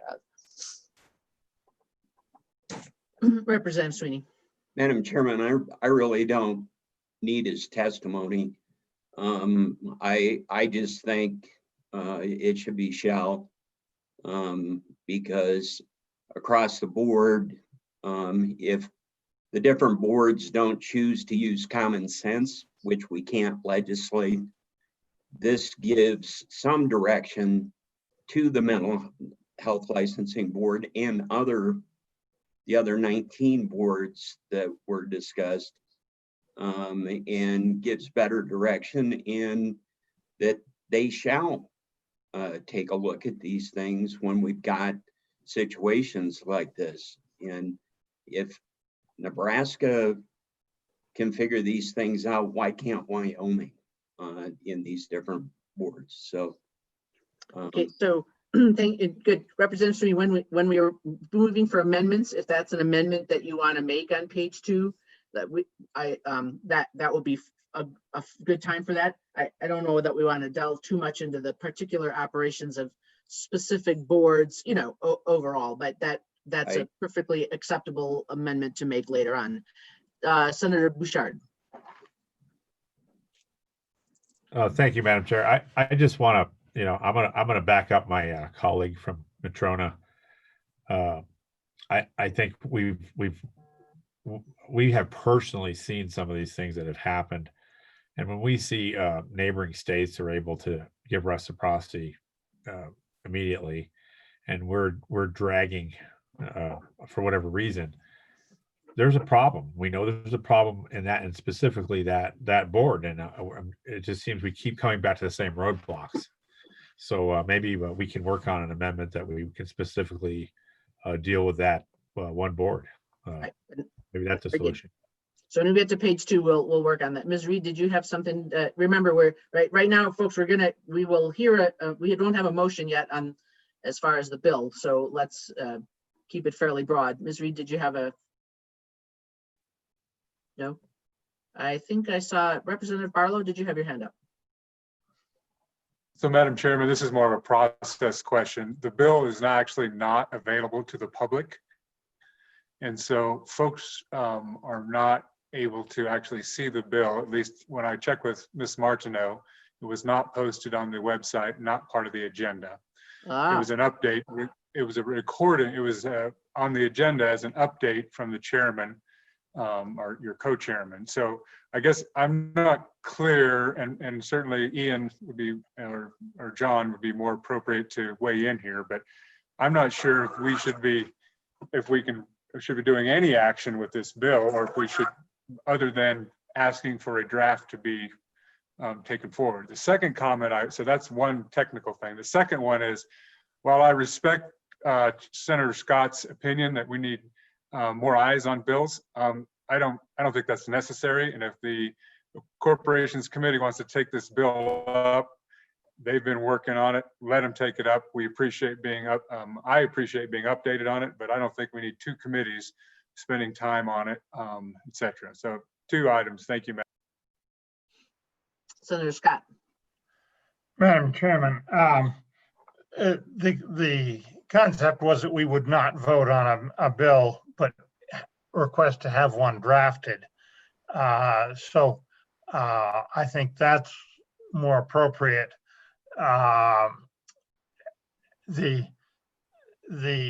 You do the bill as it reads right now is permissive in everything. I would suggest we may have a systematic problem with one particular licensing board. We may need to talk about how do we deal with that, rather than try to use a general bill as that affects all of them to deal with the problems we're having with just that one. With the corporations, you do have a confusion in jurisdiction on licensure between the 2 committees. And basically what we're trying to work out with corporations, and they seem to be, at least Chairman Landon was enthusiastic about the prospects of doing something jointly so that we don't get into an unnecessary jurisdictional fight. The thought was that if we ask to have a bill drafted, send it to them, they can work it over, we can work it over, and then if there's a difference, we can work that out. That would be a productive way to do that without having to get into some kind of a fight over things on the floor. So I do think it's appropriate to have both committees work on the bill. But I think because we didn't have a firm text, the first thing to do is to instruct the LSO to draft a bill. Let me just ask LSO first for clarification. So the language that we see and no one else sees does that mirror corporation's current bill, or is this different? Mr. Brody. Madam Chairman, the concepts that are in the bill that is before the committee for discussion purposes were taken up by Chairman Scott as part of the corporation's consideration of their licensing bill. So essentially what occurred is that those core concepts that are in this bill were adapted and put into the corporations bill. And basically the corporations bill was largely replaced with those concepts. There were some differences between the two bills, but essentially corporations has a bill currently that largely mimics the bill that's in front of you today. So, Madam Chairman. the bill that corporations dealt with in their, I believe it was a June or end of May meeting, beginning of June meeting, maybe. Is that different from this? And is there intention currently in corporations at their next meeting to look at a new replacement bill that looks like this one? I just want to understand clearly where they are at in considering this issue. Madam Chairman. Mr. Chairman Scott. Okay, and as you know, I'm a member of the Corporations Committee. At the June Corporations Committee meeting, they came in with a text that was rather different. We amended what you see before you here that was drafted for this committee to replace the corporations text. And then they further amended it with a very different concept that was presented just in concept. My understanding, I asked for a copy of the Corporations Committee bill. I did not receive that, and I think the reason is that the bill was aimed at the special session, and immediately after, or maybe even during the Corporations Committee meeting, Management Council decided we aren't going to have a separate, an additional special session. So I'm not sure they ever completed the technical work on the text. I think maybe the reason I didn't get it was it never got all the way done. When I talked to Chairman Landon, he was very receptive to having this bill worked up by us and forwarded to their meeting for September. So that's where things stand right now. Mr. Brody, do you have anything to add to that? The only thing I would add, Madam Chairman, is that the corporation's September 10th and 11th meeting agenda has been posted, and the consideration of draft legislation on this topic is identified as something the committee will be discussing. Okay, Representative Clem. Thank you, Madam Chairman. I don't think this is a prudent use of our time for both committees to be working on this. I don't see the big issue as far as jurisdiction. I think both are trying to be very respectful. My thoughts and suggestions are this. I mean, both Chairman Scott and I sit on the Corporations Committee. If there's anybody else who has any suggestions or is interested in this, they could show up at the Corporations Committee because it is on the agenda. But I don't think we need to spin our wheels and work over something that another committee is going to do as well. Furthermore, it almost kind of feels like we're a subcommittee, the whole entire health committee of the Corporations Committee, and that's not our role. I think it just be better to be left up to them. They're working on it already, and if anybody here has any thoughts or considerations, they could bring that up to the Corporations Committee. Thank you.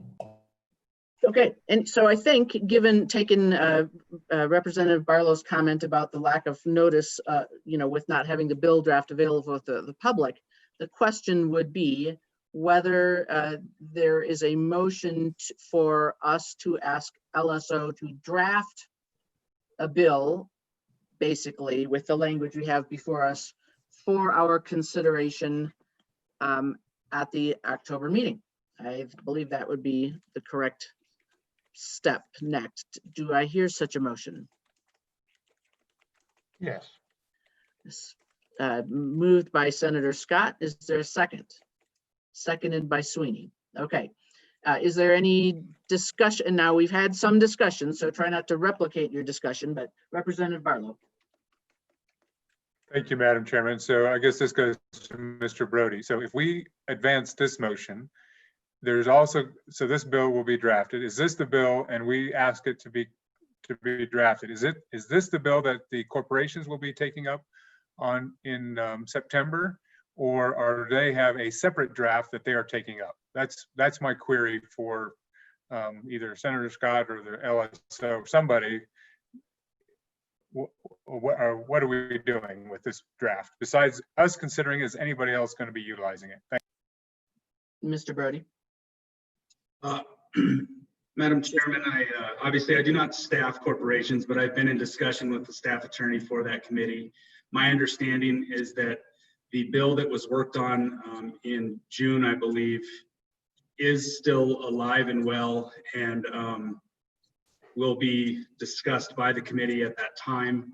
Of note, the agenda for corporations in September does specifically mention the COVID pandemic situation. So further evidence that that bill is still moving forward. Senator Scott. Mr. Chairman, and as a member of corporations, I will request the corporation's chairman, Senator Landon, to have this bill available and posted and available for consideration. And I can't guarantee what the committee will do with it, obviously, but I would take it to corporations, and maybe that'll make the whole thing mute for us. Okay, any further discussion? Right, if you are in favor of asking LSO to draft a bill along these lines for the Labor Committee's next meeting, please put your hand up. 1, 2, 3, 4, 5. If you are opposed, put your hand up. 1, 2, 3, 4, 5, 6, 7, 8, 9. Okay, so that motion fails. We will rest it upon the shoulders of Senator Scott and Representative Clem and the Corporations Committee to carry this flag forward as seems needful. Okay, so that ends the first section there. We are perhaps lagging a little behind, but I feel that we will probably make it up later, having found out how much less information we may have available to us. Let's see, I see 9:56. Let's come back at 10:05 to give ourselves a little break here. Come back at 10:05 to pick up with senior services. And when you go, please remember to mute yourself and turn off your camera, and don't forget to turn yourself back on when you come back.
Looks like we're not quite up to a quorum yet.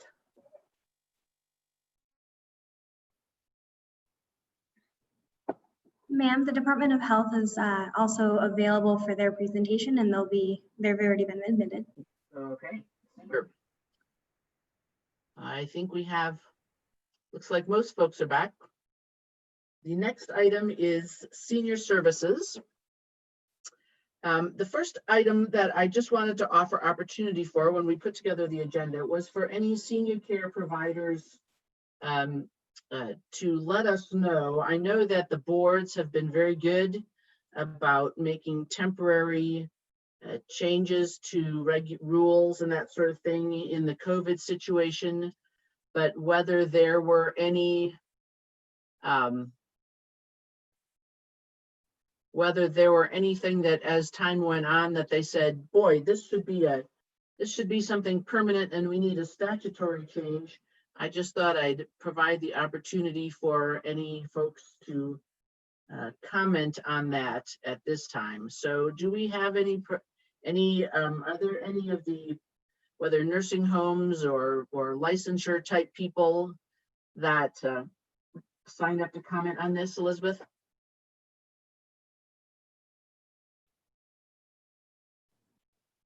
No, ma'am, it does not look like we had anyone. Well, okay then. So that simplifies that. Any of the licensing boards want to make any senior care licensing comments? I will readmit Miss Reed. Okay.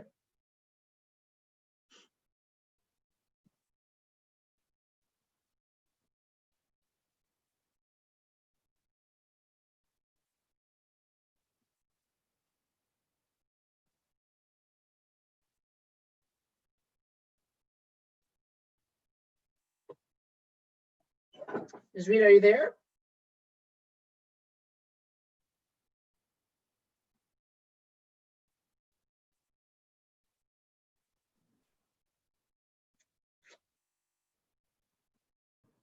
I guess no comment, ma'am. I guess not. Okay. G committee, just imagine someday in the distant future, when the unicorns land and all is well, we won't have to do this Zoom meeting anymore. Won't that be great? Okay, then up, if Department of Health is ready, we will hear about the cost of a possible self-directed care waiver for aging. I think we all have pretty much the same committee. You will perhaps recall way back in Evanston a year ago, it seems like it was about 5 years ago, but I guess it was last year, we had discussion about the possible benefits to seniors for having a self-directed care waiver, such that they would be able to organize paying for certain services while they're still in their home, and it might prevent them from going into assisted living or something like that. And at the time, and we did consider whether we wanted any bill draft or instruction to the department at that time. And the Department of Health asked for some time to just run the numbers and determine, figure out how many people this might apply to, whether the costs would be greater than the benefits, just a little more analysis. So we're circling back to this subject, and first we'll hear from the Department of Health on what they have calculated, and I'm pretty sure we will probably have some community testimony as well. So Department of Health, you're up. Thank you, Madam Chairman. This is Franz Fuchs from the Wyoming Department of Health. Can you hear me? I can hear you. Excellent. Madam Chairman, I'm just here to drive the presentation. I'm joined by my colleague, Mr. Tyler Dinas from Medicaid. So I will try to share our presentation on the screen if that's okay, so you don't have to watch us talk. And hopefully this works. Can you hopefully see some version of this presentation? I can see it. Okay, excellent. So I will go ahead and introduce Mr. Dinas. If you introduce yourself, I'll pass the mic to you. Morning, Madam Chair. I'm Tyler Dinas, Community-Based Services Administrator for the Division of Healthcare Financing here at the Department of Health. So my staff and I oversee the operations of the Community Choices Waiver Program, which provides a community-based alternative to nursing facility care for adults, older adults and adults with disabilities. So just a bit of background on participant-directed care or self-directed care, consumer-directed care, whatever term we choose to use. Participant-directed care provides an alternative to the traditional provider agencies which deliver services through their staff and allows an individual the opportunity to take greater control and agency over their services. It is an optional service delivery model, and so no new waiver authority would be required. It used to be that we had to combine our existing home and community-based services authorities with a different section or apply for a demonstration waiver to offer participant-directed services. But since then, over time, CMS has incorporated participant-directed care options into the existing state plan and waiver authorities for Medicaid home and community-based services. So like I said, in this model of service delivery, the participant takes an active role in managing their service delivery, and that's through two separate authorities, which can be, you can offer the employer authority independently, or you can combine that with what's called budget authority. And what that means is employer authority provides the participant the ability to recruit, hire, terminate, schedule, supervise, and set wages for employees of their choosing. And the budget authority provides the ability for the participant to schedule and manage their service delivery to stay within a participant. Madam Chairman, Mr. Dines keeps breaking up. Can we get that technical problem solved? Because it's difficult to understand. I have not experienced that. I don't know, maybe on your end, Senator Scott. Is there anyone, if anyone else is having trouble with Mr. Dines breaking up, please raise your little blue hand.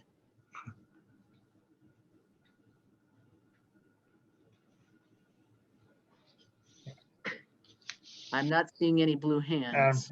Madam Chairman, that may be then the difficulty with my using being this far out in the country and using a less than perfect facility.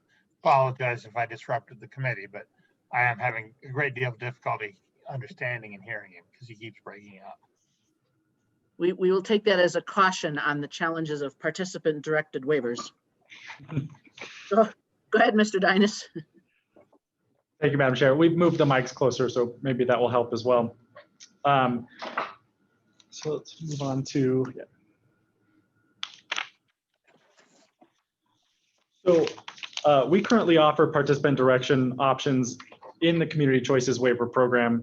And by allowing the participant to decide who they hire, who helps with intimate care tasks such as bathing, it advances the division's objectives to allow participants the ability to exert individual authority over their services to the maximum extent possible, and really furthers our objective there for this program.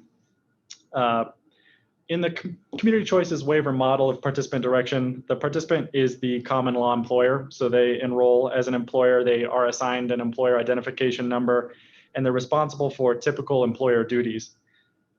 The individual hires, fires, sets wages, and manages their employees as any other employer would. And so, as you can imagine, many might find that to be overwhelming, or they may be uncomfortable directing their care, but still want an alternative to the agency-based model of service delivery. So we allow individuals to appoint a designated employer of record, someone they trust, usually a family member, to designate them the authority to direct services on their behalf as well.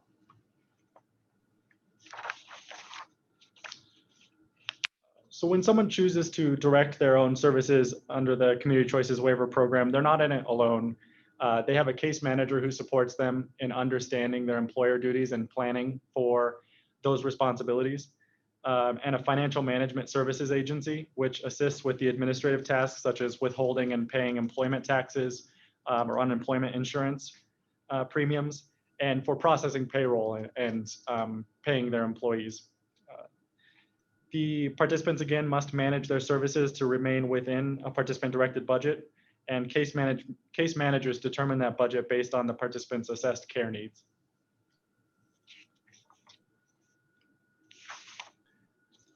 Currently, participant direction in the community choices waiver is limited to the personal support services benefit.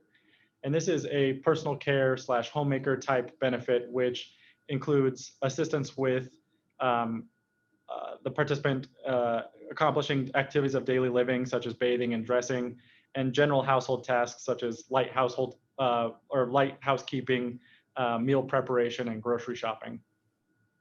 So we have seen growth in this model of service delivery. In the past 5 fiscal years, that's grown 4.62%, and the agency-based equivalent of our home health aid service delivered by CNAs is up just 2.73%. So this is a model that's growing faster than the agency-based model of service delivery. Mr. Dinas, if I can just interrupt here just to make sure I'm understanding some of the notes and that sort of thing. So it says community choices waiver utilization and expenditure forecast for the amendment effective July 1, 2020. So back last year when we discussed this, my understanding was we didn't have this waiver or this program in place for seniors. So am I the community choices waiver, what you're presenting now as far as what's happening, is that only for the DD population and you're using that sort of informationally, or did you folks go ahead and change the senior services programming along this lines? Or I find that I'm a little bit confused here. Thank you, Madam Chair. The participant direction option has been available to seniors and adults with physical disabilities for some time, a number of years. We could go back and check when, but at least back to 2012, 2013, to my knowledge. The note there at the bottom is our source for this projection of 698 users for state fiscal year 2021 is from our expenditure forecast that we submit to CMS whenever we amend the waiver or apply for the waiver every 5 years. So that's just documenting the source for that estimate. Okay, but so when we were in Evanston last year and we talked about having more participant-directed programming, and we understood from the department that you didn't want to make these changes until you ran the numbers, but yet you're saying these services you're talking about now have been available since 2012 or 2013. What is it that last fall you didn't want to add that we're still pondering, presumably, whether we want to add or not? Yeah, thank you, Madam Chair. What we discussed is the possible expansion of participant-directed benefits to offer a broader array of participant-directed services. And so that's what we've been studying, and we've put together some estimates for you in this presentation, is how we could expand the current option for participant-directed care. Got it. Okay, very good. Just wanted to pin that down. Okay, go ahead. Great. So a bit more information on participant-directed options in the community choices waiver today. We do understand that it does provide increased access to care. So individuals can hire their family, friends, and they're not required to be CNAs. So we're not restricted by the CNA workforce limitations. And agencies may not provide caregivers on nights or weekends when someone prefers to receive their care or that better matches their lifestyle. For example, we have a younger participant I've spoken with a spinal cord injury who did not want to be limited by the availability of CNAs in his city. He didn't want to go to bed at 6:30 in the evening. He wanted to be able to have services that match his lifestyle. So he uses the participant-directed option to schedule his services in a way that better responds to his needs and preferences. So with that improved access to care, we do see higher utilization of participant-directed services when compared to agency-based home health aid equivalents. So we ran the numbers for the last 5 fiscal years to determine what that difference in utilization looks like. And as you can see, participant-directed services average 60 hours per member per month, while home health aid services are average is 9.25 hours per member per month, or per user per month, excuse me.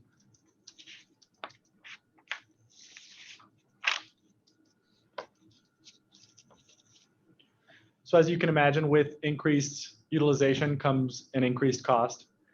So the average annual cost per user of these services is higher for participant-directed care, and significantly higher. It's over $10,000 per member per year, or per user per year, while home health aid services is just under $3,000 per user per year for those CNA services.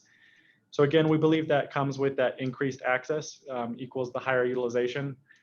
We also understand that participant direction allows for the provision of care that was previously uncompensated. So members of a participant's natural support system are now compensated to provide the care that they were uncompensated to provide in the past.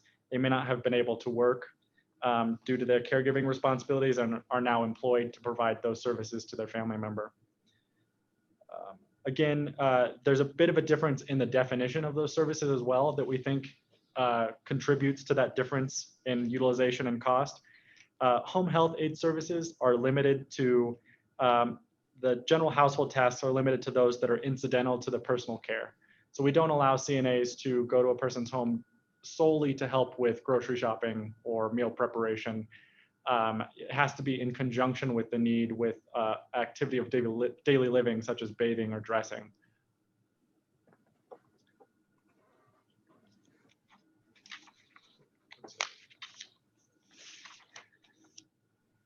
So we were asked to present options for expanding participant-directed opportunities in the Community Choices Waiver. So we focused on our existing services that could make Community Choices Waiver a more viable alternative to nursing facility care for more people or delay the need for nursing facility care for longer. We focused on areas of support where we hear anecdotally from our case managers or from our participants a need for more services, but where we found utilization remains low. And we looked at those services and prioritized non-medical transportation and respite care services as opportunities for expansion of the participant-directed model of service delivery. We reviewed waivers serving comparable populations in surrounding regions and narrowed that down to a few waivers from Nebraska, Utah, and Iowa to understand how those services are directed, respite care and non-medical transportation services are participant-directed in those states, and use those as a model for our forecast.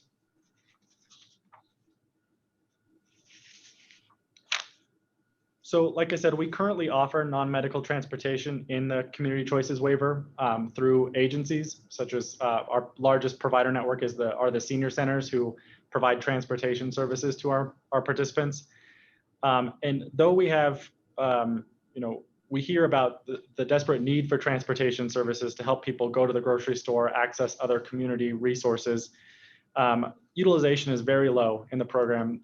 In 2019, we had only 336 users with an average of 52 trips per user and a cost of only $179 per user. So again, we think this is limited by a provider network, and it's difficult for an agency such as a Medicaid agency to credential and enroll drivers and individuals to help people get around their communities.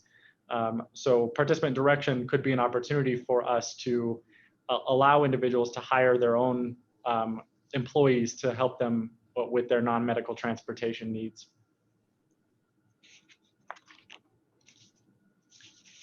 So when we look at the utilization rates from surrounding regions in comparable populations, we estimated the annual cost for adding a participant-directed non-medical transportation benefit at $216,000, almost $217,000. We anticipate 226 users per year. That's about 7.2% of the total population of the waiver. And we assumed that we would keep the same limit of $80 per member per month for these services with an annual cost of $960 per user per year.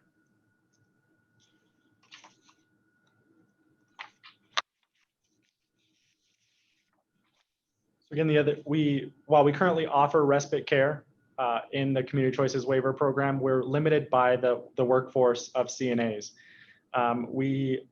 That's a challenge for us to deliver the regular care that a person needs, but to find an agency with the staffing resources to provide respite care in any meaningful way, like kind of an overnight stay or something, we're really limited by the workforce of CNAs that are available. So we had just 24 users of that service. That's less than 1% of the total waiver population who used respite care in 2019. And with an average of 134 hours per user. So that comes out to just under $3,400 per user per year. In the waiver amendment that we just received approval in July, we added facility-based options for respite care. So we are beginning to enroll assisted living providers and nursing facilities to offer facility-based respite services because we're trying to respond to that need, and broaden the options. And participant direction would be another opportunity for us to improve access to respite care services.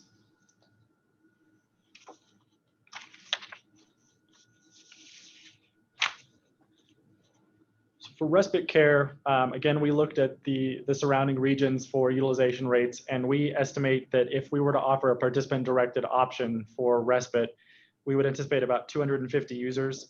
And we estimated or assumed about 14 days per user per year, with an average cost of about $4,400 or $4,500 per user per year. So that totals out to just over $1.1 million annually to offer participant-directed respite care.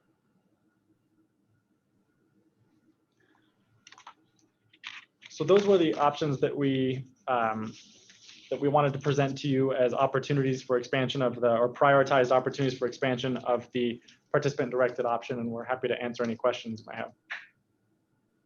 Okay, questions. And committee, I'll just say that while the screenshot is up, I can only see a few of you, so you may need to raise your blue hand. Oh, now you're there. Okay, questions for the Department of Health? I don't see any hands yet. I have a couple of questions.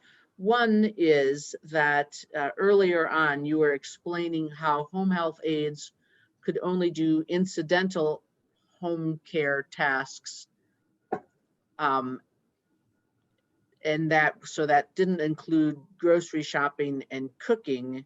It seems to me that grocery shopping and meal preparation would be a huge component of expansion opportunities. So I didn't quite, why was it that was not on the list?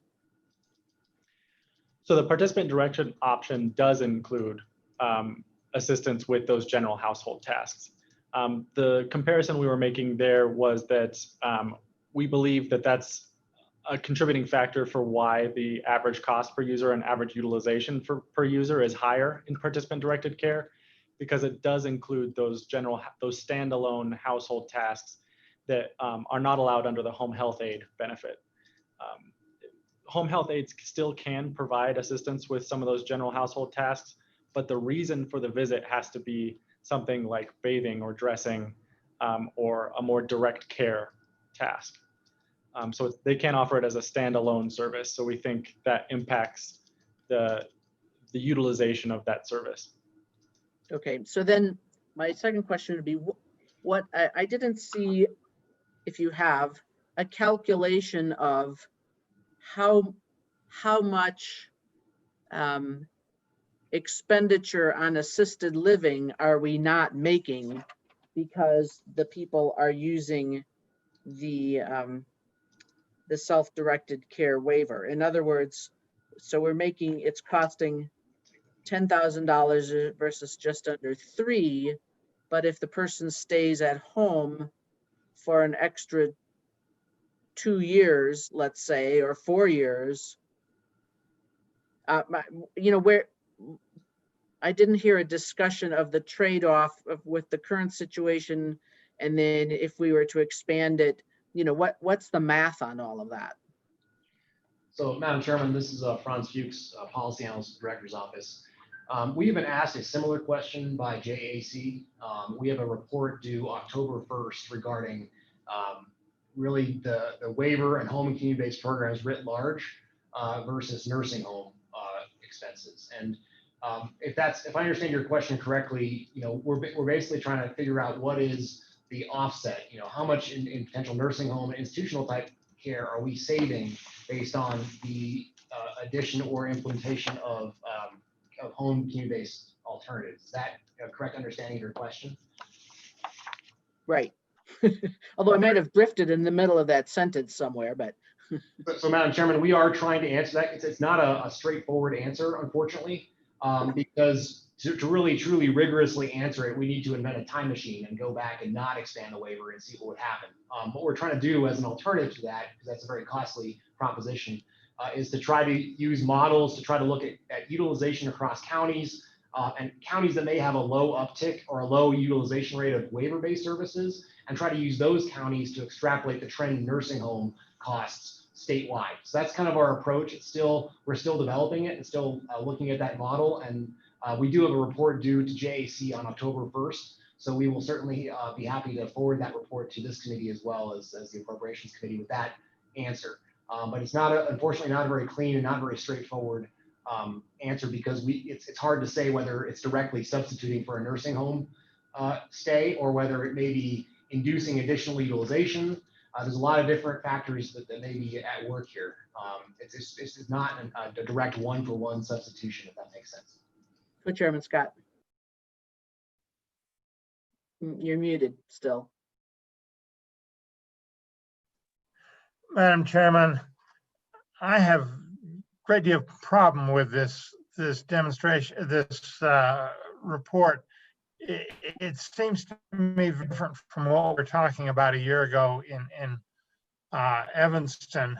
As I understood the participant directed thing, it was a federal waiver that was available in a number of states have used. Arkansas comes to mind, that it included a number of the CNA type services and other professional services, and that what they were doing was setting a budget for individuals and then allowing them more flexibility as to which services to choose and which ones were the most appropriate, and that it was actually resulting in potential cost savings and certainly in a lot more effective program.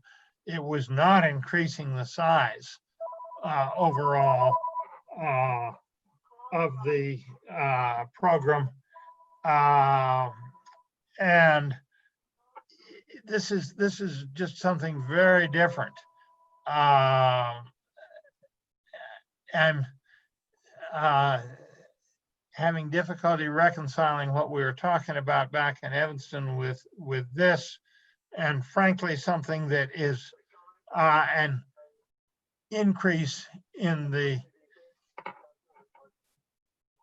anything that's an increase in the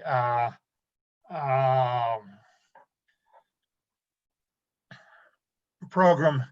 I don't see how we're going to sell that in the immediate future. I think the question is getting a program that is maybe more effective, but is also cheaper.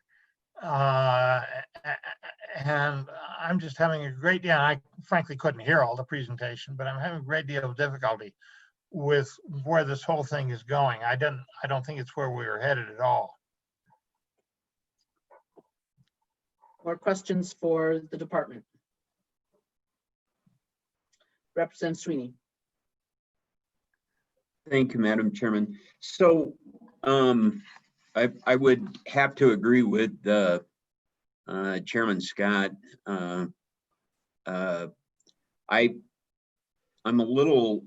also a little confused. I mean, obviously we were hoping, at least in my mind, by keeping individuals in their home longer to be more cost effective. And I think on slide 8 that Chairman Madam Chairman, Wilson pointed out on the participant directed 10,396 versus the home health aid 2,866. Those are two entirely different programs because the current providers in provider community, as I understand it, are restricted in how many hours and actually their reimbursement rate, I think in the past has been so low that they can't afford to do much. But is that correct in my understanding that the current home health aid is there's only so many hours available per week or per month? I can't remember exactly. And then further on, I mean, you know, the self-directed, you're basically having those folks on self-directed become an employer in order to hit the mandates, I'm thinking. And is that opening us up to more fraud versus the current provider model? If we would just make that more flexible, maybe it would solve the problem. But I guess a couple of questions there, Madam Chairman. Mr. Dynas. Thank you, Madam Chair. Mr. Fuchs. Yep. So a couple things there with the participant-directed model of service delivery. You're right that it isn't restricted in the workforce limitations that we have for our CNA services, and that there are just so many hours an agency can provide due to their workforce limitations and the number of CNAs available to provide that care. So that definitely contributes to the differences in the cost per user. The increased access to care for participant-directed services results in higher utilization, which ultimately results in higher costs. The limitations or the possible opportunities for waste or abuse of participant-directed services does exist, and it is something that we ensure there are adequate safeguards in place to ensure appropriate utilization of those services.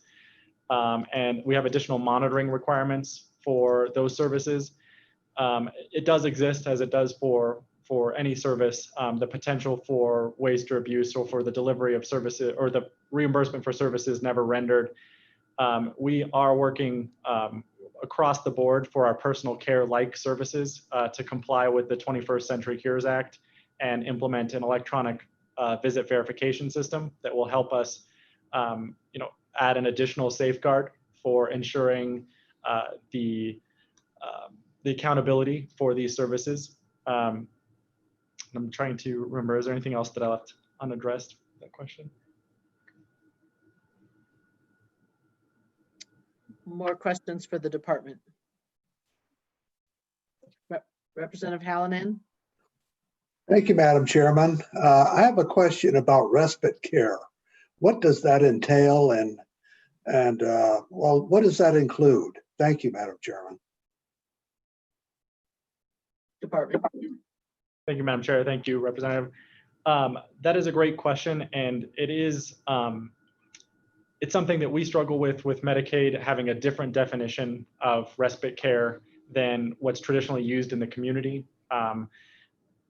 CMS defines respite care a bit more narrowly than what the community typically does.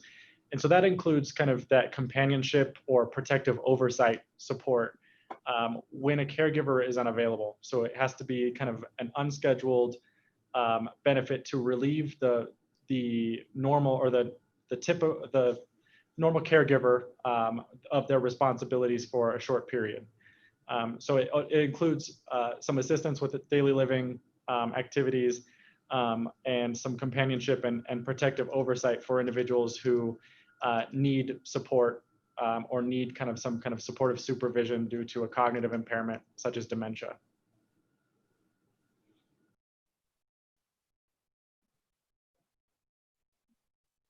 Any more questions for the, yes, Representative Hallinan.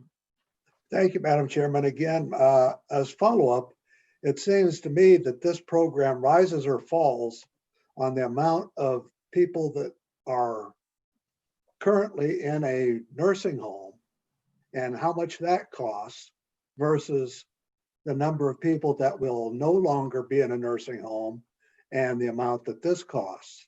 So the difference in cost is based on the number of people that no longer go into a nursing home. Do we have any estimate of how many people that would be? Thank you, Madam Chairman. Department, do you want to flesh that out a little bit? So, Madam Chairman, Representative Hallinan, again, that kind of goes back to that study that we're going to be doing for JAC. We'll be estimating trends in enrollment for nursing home had this program not been implemented, and use that as sort of the estimate for any offsets in cost. But what we know is that nursing home enrollment has been steadily decreasing since this program was instituted. We could certainly provide those numbers, those enrollment numbers, but if we can't say for sure that every single person enrolled in the community choices waiver would have definitely gone into a nursing home had they not received those services. So that's really a stretch to say make that causal link. So again, we're really trying to use models that estimate differences across counties to try to project what the nursing home enrollment would have been had we not had these programs. And that would be our estimate of cost offsets, but we're not going to have that number until early October. Okay, so I think there are probably some folks wanting to make public testimony on this issue. To my recollection, last fall, the question that we were considering in the committee was whether or not we wanted to specifically direct the department to expand the services under the waiver to cover more people. I guess that was what we were thinking that we needed to do. Department, is that, I mean, obviously, if you can expand, it sounds like there's been some changes at CMS. If you can expand the services available and it saves the Medicaid program money, I would assume that you will do that on your own initiative and won't even need us. Or would you need direction from us? And that's not to say, I mean, we might give you direction whether you like it or not, but where are we at with that sort of decision? Madam Chairman, sorry to jump in here. This is Stephen Johansson, Deputy Director for the department. I think that's a reasonable question or direction if the department is directed to expand services offered in this option. I don't want to sound like the big bad department, coming to ask for money, but there will be, an appropriation need if we're talking about true expansion of services. The point that I think several of the committee members are making is that if it truly saves money, then why wouldn't we do it? And you're absolutely right. If that were something that we could, as Franz was pointing out, legitimately say, we spend $1 here, we're going to save $2 over here, then there's no question that would happen. I think without that knowledge and knowing that there is kind of a balance between how much demand you induce for a program versus how much you offset in another program area, that's a tough balance to strike right now with that limited knowledge of what we are actually saving as a state. But you're absolutely right that I think it fits within the department's strategic priorities to serve more of our long-term care members in home and community-based settings and potentially lower cost settings. But whether that is a short-term appropriation that would be needed to demonstrate a cost savings in the future, or something that we would preemptively do knowing there's a risk of being under appropriated, that's something that the department will continue to raise with both this committee and the Appropriations Committee. But I want to give Mr. Dynas the opportunity to add to that from the specific waiver management side of the table. Yeah, thank you. So I just wanted to clarify that the estimates presented in this presentation are the net kind of bottom line impact to the community choices waiver alone. So it doesn't consider those offsets, or we haven't made assumptions about how much longer a person would stay out of a nursing facility, or whether we avoided nursing facility placement at all. This is just reflective of the increased utilization that we would expect to see if we added the participant direction option to the respite and non-medical transportation benefits. Every year we do kind of a simplified version of what Franz and Stefan have been describing for the October report, and we report on the aggregate cost per individual in the waiver program versus the institutional equivalent of a nursing facility. So we do that every year through our reports to CMS, and on aggregate, we estimate that in 2021, the Community Choices waiver cost per person per year is $22,000 less than the institutional equivalent of a nursing facility resident.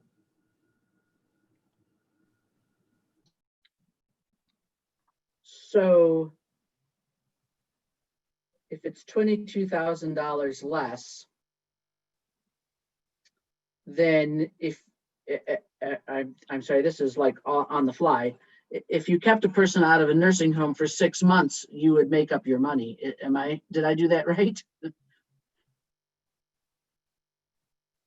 Madam Chair, yes, essentially, the average cost, if we were looking at a 6-month period, would be about $11,000 different. The difficult part is determining who would have accessed that nursing facility benefit and who would not have because of this expansion of participant-directed options. As Franz was describing earlier, it's difficult for us to determine who would immediately enter a nursing facility, but for these services. But what we do know about these individuals is that they qualify to receive and they're entitled to receive nursing facility services. So if these services were not available, they would have the option to receive care in a nursing facility. It almost requires you to get a couple of grad students to look at 50 charts or something and develop some kind of a anecdotal collection of, out of 50 charts, 40 look this way and 10 look the other way or something. Elizabeth, do we have public testimony in the waiting room on this? I think we do. I am going to admit both Tom Laycock with AARP and Ramsey Scott with the Alzheimer's Association. Okay.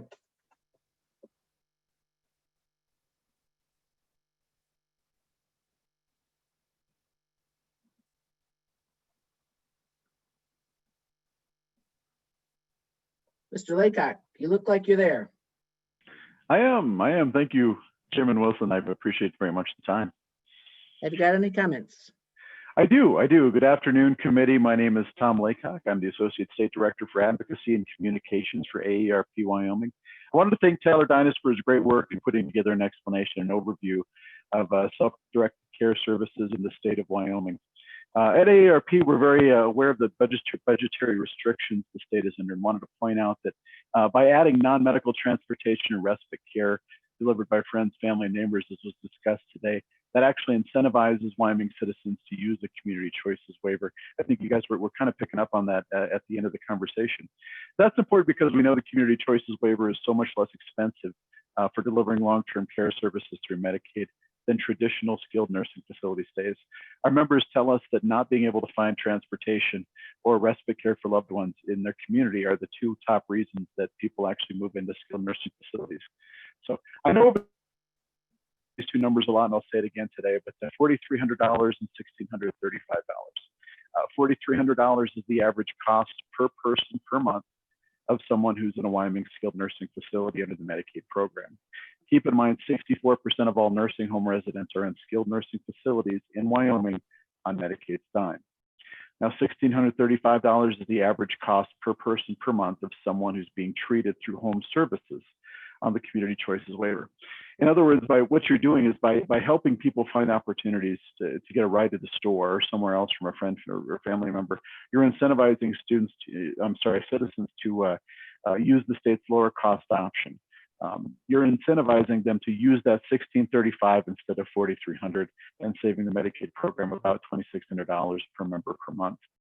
One other thing to consider is the fact home services allow people to stay out of nursing facilities. And that's important right now during COVID because while Wyoming has bucked the trend of high numbers of nursing home COVID cases and deaths, we know that nationwide 40% of the deaths are attributed to COVID have happened inside of nursing home facilities or nursing home residents. So in Wyoming, we've done a much better job, and we give a huge props to our frontline workers there. So having the ability to hire a friend or family member in the household to provide services during the COVID-19 pandemic will reduce the number of people coming into and out of the home and the number of people that individuals must be in contact with during the coronavirus pandemic. One other thing that was brought up was the question of Medicaid fraud. When you have the ability for someone in your close circle to be able to take advantage of these services. We spoke with a number of other states. We talked to Texas, Iowa, Wisconsin. This was one of the first questions that I would ask in every case. And I got some version from every one of the states of this sort of anecdote. And, that being, the general non-motivated son or daughter who might be sleeping on grandma's couch probably isn't motivated enough to figure out how to actually go through the process and rip off the Medicaid system either. So that said, I want to thank the Department of Health for their presentation, their efforts to help our citizens age in place. We think the world of Franz, Stefan, and Tyler, as well as the committee for taking the time to consider this issue, and I'd be happy to stand for any questions. Questions for Mr. Laycock? Representative Sweeney. Thank you. Thank you, Madam Chairman. Tom,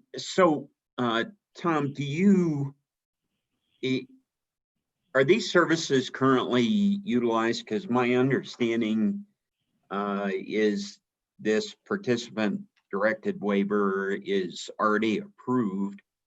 And is it just people aren't aware that there's some of these functionalities, or is it the problem of getting information out, awareness, or signing up as an employer is the bigger problem in stepping through all of these different things, whether it's transportation, respite care, all of those things.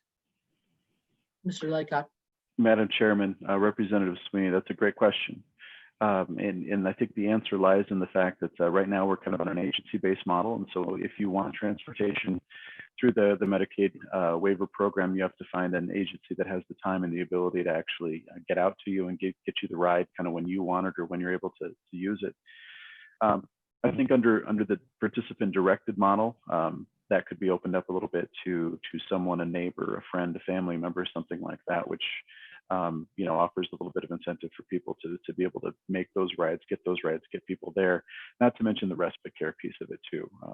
Finding someone to just offer a few hours of care so that the caregiver can get out, do a grocery run, or just even get a little bit of time to themselves, because we know that that's a heavy lift.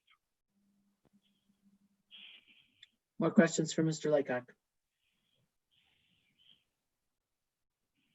Okay, great. Thanks so much. Mr. Scott. Thank you for the opportunity. Yes, Madam Chairman, Ramsey Scott with the Alzheimer's Association's Wyoming chapter. Really want to sort of echo a lot of what my counterpart there, Tom Laycock, said about the importance of this. Kind of want to lay out just the financial burden that families are facing as they provide care. The Alzheimer's Associates, just for the 10,000 or so people living with Alzheimer's or other dementias in the state, there's 28,000 family members, loved ones providing uncompensated care at a tick of about $413 million a year.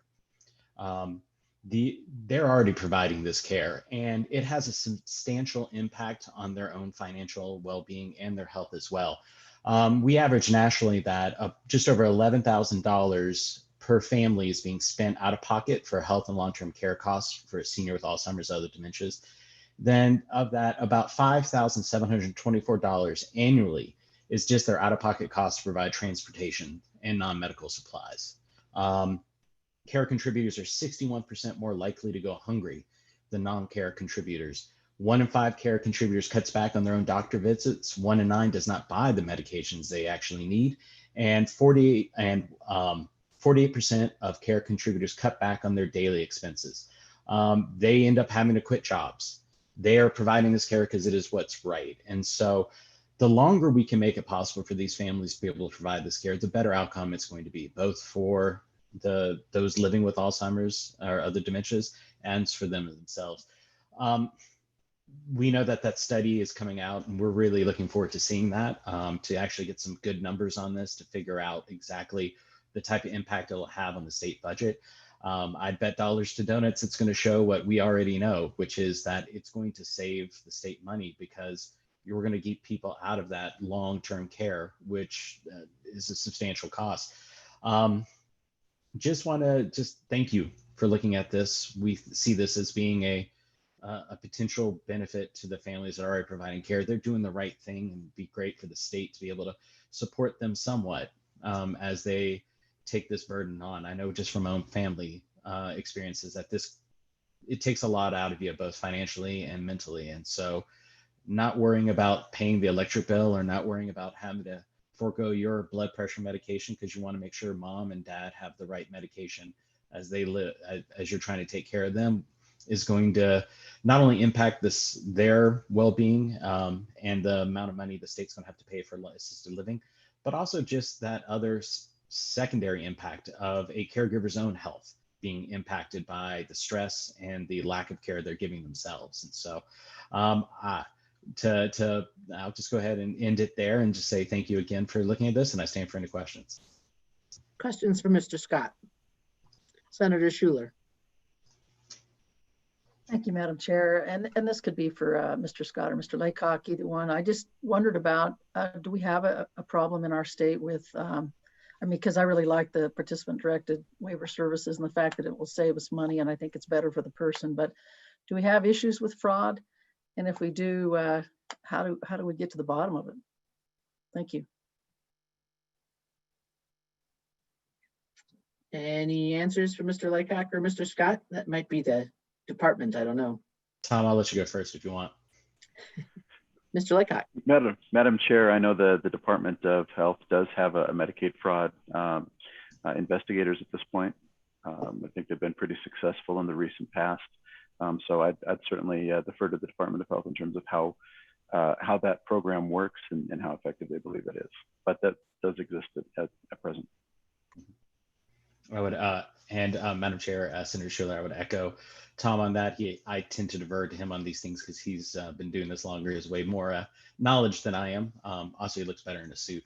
But I will just say that those investigators are out there already, so I would definitely go with them. But if you look at the usage of these type of systems, that if there is fraud, it's always tiny percentage, and it does get rooted out almost on a pretty much case by case basis. And so the impact that this would have for families, I think, far outweighs those 1 or 2 bad actors who, because those investigators are going to get caught and pay the cost for trying to take advantage of the state doing the right thing. Department of Health, did you have anything you want to input on that? Yes, thank you, Madam Chair. So just as there are isolated incidents of fraud and abuse of Medicaid services in agency-based services, there are incidences of fraud and abuse of participant-directed Medicaid services. And we have the same safeguards in place, and we make referrals to the Medicaid Fraud Control Unit for investigation and prosecution when there are substantiated instances of fraud or abuse of these services. Like I said, we do have additional safeguards, additional monitoring of the participant-directed services. And as we implement the electronic visit verification system required by the 21st Century Cures Act, we'll have another tool to identify and respond to potential instances of misuse of these services. Okay, any more questions? Mr. Laycock. Madam Chair, in speaking, when we did speak with Texas, Iowa, and Wisconsin, we also posed that question. They said their incidents of fraud are equal to or less than in their in the agency-based care model that they had in terms of Medicaid. So they didn't see any extra incidents of fraud due to a self-directed model. Okay, thank you, Mr. Scott. Mr. Laycock. Okay, so committee, I guess to summarize, what we're hearing is that there is a current self-directed care program in some part that the consideration would be whether expanding that to include non-medical transportation and respite care, would that be a financial benefit in the sense of having a delay in nursing home admission or assisted living admission be enough to offset the increased costs of usage for those two programs? So we heard that the agency has an October 1 report due to JAC. I think we can ask them to also make that report available to us for our October meeting that we will talk about at the end of this meeting, but you all know that it is coming, and I'll talk to Chairman Nicholas. So I think what we would want to know, I mean, there's really not any sense in making some decision right now. We will let them continue with their math problem. And then in October, if they need something from us to assist them in providing better access at a lower cost, then department, we expect you to ask us for that assistance. Or as I consult with I'll talk to Chairman Nicholas. I suppose it's possible that we may decide to direct them to do this, even if it costs us more, although that seems somewhat unlikely of a choice. But I think that's what we'll roll that onto the October meeting. I did see Representative Barlow sort of leaning forward. Yes, Representative Barlow. Thank you, Madam Chairman. So maybe it would be helpful if the Department of Health could at least let us know where if they need authority, is it a budget authority or is it actually statutory authority? Because my question would be, Title 42, we actually list out services that we pay for in the Medicaid program. And if it's as simple as adding respite care or adding a couple of things under the context, then that's a pretty simple bill draft that we could at least have drafted up, and then when we get the report back, decide if we want to move forward with it for the next meeting. So my question would be, is that what we're talking about? Aside from budget authority, are we talking about also having a statutory authority? Thank you, Madam Chairman. Department, what would you need an addition to the titling there? Thank you, Madam Chair. We would not need additional statutory authority. The existing authority for us to seek the Community Choices Waiver Program allows us to modify the service array or amend that existing waiver program to incorporate any of these changes. Okay. All right. Any further discussion on this? Okay, then we had previously scheduled a break, but we took that early. So now we'll move on to item number 7. Madam Chairman. Senator Scott, who's turned into a telephone. Yes, Mr. Chair. Yeah, I lost my internet connection totally for a while. Been trying to get in and just simply ask the department. They've talked about this community choices plan is dating back to 2012. What's their legislative authority for the program at all? Department. Thank you, Madam Chair, Senator Scott. The existing authority is the Community Choices Waiver was formerly known as the Long-Term Care Waiver and the Assisted Living Facility Waiver that were combined in 2016 into the Community Choices Waiver. So the existing authority is the general waiver authority that you've delegated to the state Medicaid agent. And we use that authority to apply for and receive approval from CMS to operate the Community Choices Waiver Program. Okay. Further question, Chairman Scott? No, Madam Chairman, I need to go back and look. I think that there's been some just expansion in the Medicaid program that has not been specifically authorized, and I think this may be an example, that that may be something long-term the committee needs to take up. Representative Barlow, did you have the statutory reference on that when you made your question? Madam Chairman, no, we've added other services to Medicaid in the past. I just wanted to make sure that this was not one of those circumstances where we needed to do something individual. So that's what I was inquiring about. Thank you, Madam Chairman. Okay. All right. Well, we can do some research on that offline. So it doesn't sound like we need to prepare anything for an October meeting. Okay. So then item number 7 is a report on the CARES Act funds distributed to healthcare providers, hospitals, and telehealth. Senator Scott and I asked the governor's office and SLIB to just give us a little summary of that so that on behalf of our communities, we can understand what money is going out and what to where in areas of interest to us. So who's up?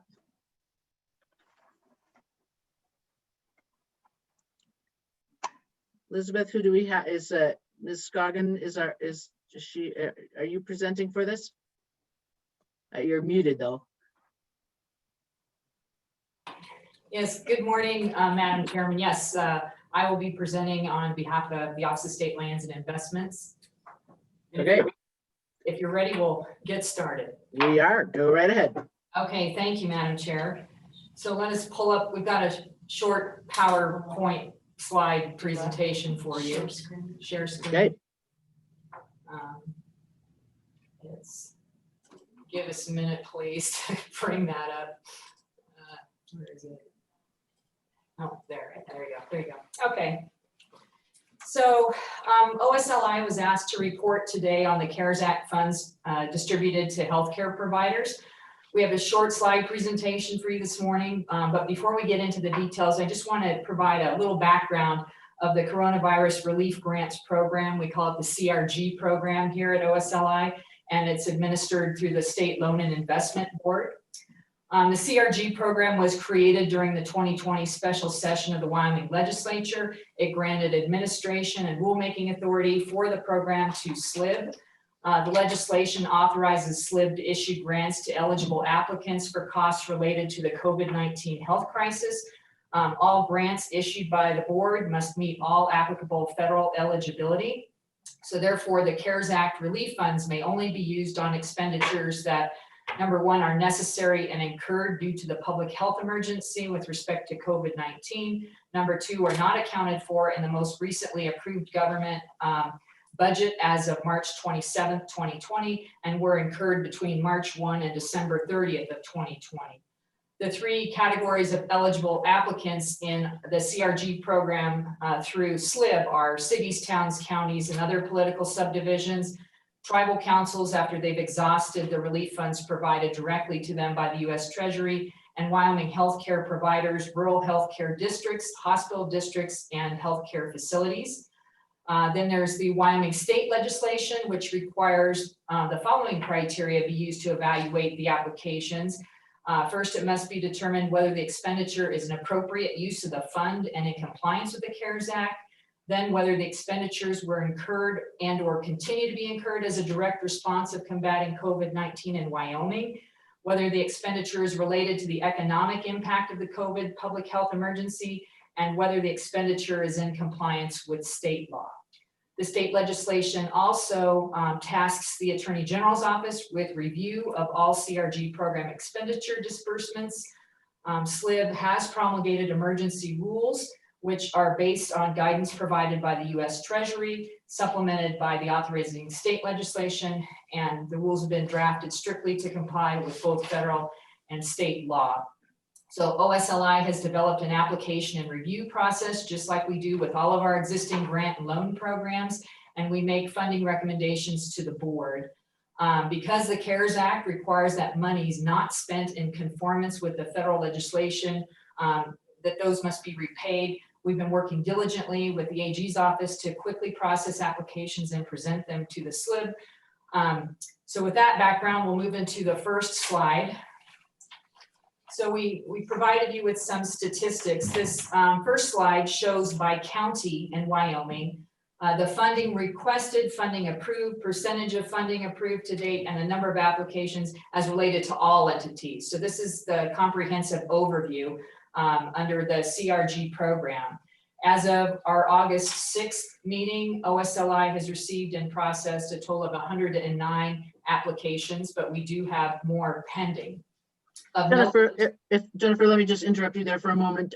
Whether you or LSO, did the committee receive an electric copy of this presentation? Madam Chairman, yes, I did provide a copy of the slide presentation to LSO for distribution to the committee. Okay, thanks. I apologize. It was a little last minute here. We've been on our toes dealing with these. I imagine. I just wanted to see how fast I had to write. Representative Stivar. I haven't got a copy of this. I printed everything off that the LSO sent me, and I do not have a copy of this. LSO, has that gone out? Ma'am, we'll be sending to the committee shortly. Okay. All right, we'll get it shortly. Meanwhile, quickly make screen captures and stick them in a Word document. That's what I'm doing. Okay, go ahead, Jennifer. Okay, my apologies. We sent this last night and I'm sure it's just kind of gotten a little lost. But of note, with respect to these overall funding requests, Campbell County leads the approved funding request with about $10 million, followed by Laramie County, Converse County, Fremont County, and Johnson County with requests between $6 million and $7 million. As I stated, these are the overall. This is not just healthcare. The total amount of funding approved by SLIB under the CRG program after their August 6th meeting stands at $66,456,075. A special SLIB meeting is planned for August 27th, wherein an additional 49 applications will be considered. 28 of those are healthcare related. And Next Jennifer, slide. Yes. Jennifer, I'm sorry, one more question on this. When it's listed by the county, is that, okay, so that's including, just to be clear, because of course I can't scroll my own thing of the screen. So it says that the requests under the county include all requests in that county. So when we see, say, Albany County, there might be a request from Albany County, but also a request from the city of Laramie, from the hospital in Laramie, and such like. I mean, you're just breaking it down by geographical location, not by governing body. Is that correct? That's correct, Madam Chairman. Okay. This is all those types of applications, including those from cities and towns and counties and healthcare. Okay, good. Thank you. Just to have that clear. So our next slide, this is related to funding applications for healthcare related applications. And so this provides by county, and we'll get into more detail. I'm sort of starting high level and drilling down a little bit. So this slide provides by county the funding requests, funding approved, the percentage of the healthcare funding approved, and the number of applications. These are specifically related to healthcare by county. So you'll notice that Lincoln County leads with respect to healthcare related approved funding requests, followed by Laramie County, Sweetwater County, Teton County, Johnson, and Campbell counties. And you'll also note that this is a snapshot after the August 6th meeting that OSLI had received 58 healthcare related funding applications for $67,206,850, and SLIB approved $38,042,797 of that requested funding. And again, this slide does not include healthcare related applications that are on deck for the special meeting on August 27th. And also, just to clarify, just to make sure as people are looking at this rather rapidly, the column funding approved percent, what we see is, and again, I'm just picking Albany because it's the first one, what that is that the funding approved makes up 2% of the total funding approved, not that 2% of Albany's county funding request was approved. It's a percentage then of the total approved money. Is correct? That just clarifying that? Correct. For those who are looking at things quickly. Yes, correct, Madam Chairman. That's a correct interpretation. Very good. So our next slide, we'll scroll up here. This slide summarizes the names of the funded applicants for healthcare related requests to date under the SLIB CRG program. You'll notice that we divided them into private and public providers. On the private provider side, CRMC leads the healthcare providers with about 5.7 million in funding.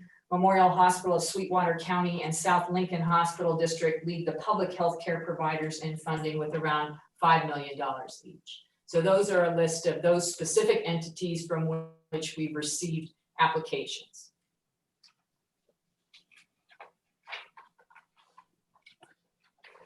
So this next slide, this is a pie chart summarizing the amount of funding for healthcare related applications as against the other entities that are eligible under the SLIB program, such as the governmental entity requests associated with cities, towns, counties, and other political subdivisions.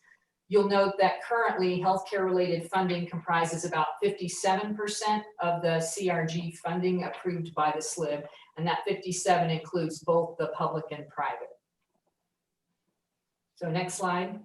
So then we've further broken this out so that the healthcare related funding you'll see as against cities, towns, and counties, 39% of that is the public healthcare piece, and 18% of the healthcare is the private. Okay, next slide. These are the types of, we divided into sort of the most common categories of requests that we see in these applications. And so we've summarized that here for you. Approximately 69% of the funding requests deal with capital construction projects. The next highest is equipment and technology, which comprises about 14%, followed by payroll, which is close behind at 13%, and then personal protective equipment and supplies make up about 4% of the healthcare funding requests that we've received. And so then finally, our last slide shows you a snapshot as of yesterday, all of the pending healthcare related applications that we have on file for the August 27th meeting. There are 28 healthcare related applications for about $23,332,271. And as I mentioned, these will be considered by SLIB at its special meeting next week. And you can see by the type, there's a variety from equipment to capital construction. And these are consistent, I think, with the other types of applications we've seen to date. So with that, I realize we kind of went through that pretty quickly, but we would stand for any questions that you have on the program or on the applications as we've presented the summaries. Great. Questions for Ms. Scoggin? And again, as long as the PowerPoint is up there, I can't see everybody. So if I don't seem to be seeing you, put up your blue hand.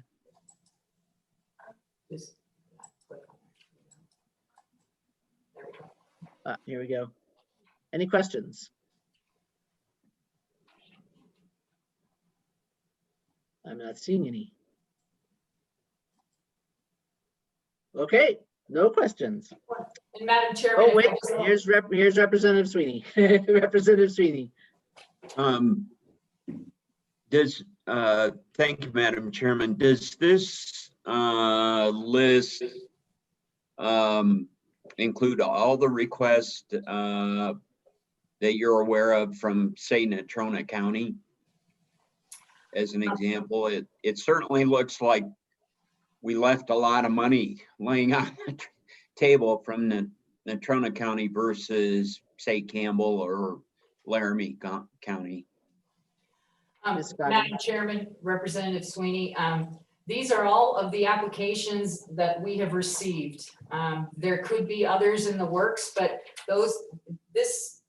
Beth, you want to go back to the list of the applicants? Yeah.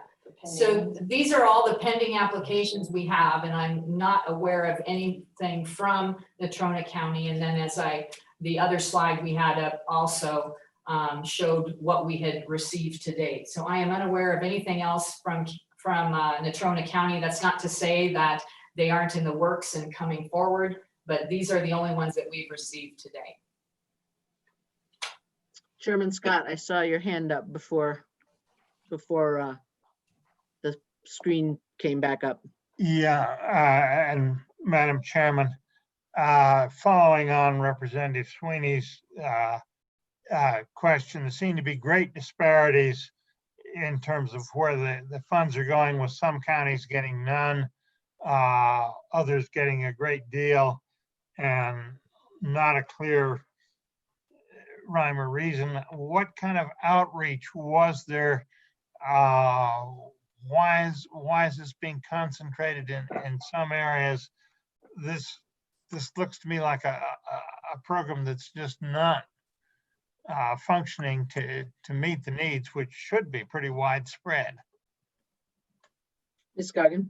Yes, Madam Chairman, Senator, at this point, when we receive the applications, we have to vet them with respect to compliance with the CARES Act.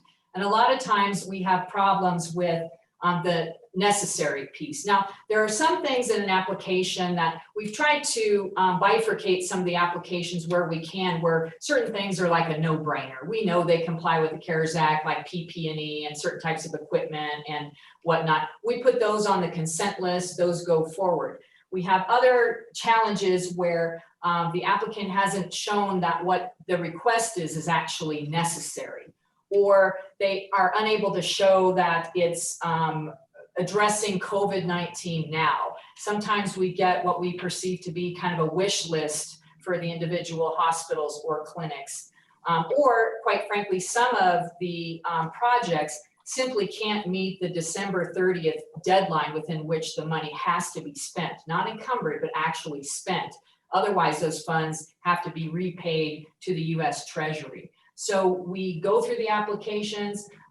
We work with the Attorney General's office. When we first started this program, we had 2 big webinars. We put out on Gov Delivery the announcement for those webinars. We went through in great detail the criteria for the CARES Act and what we were expecting.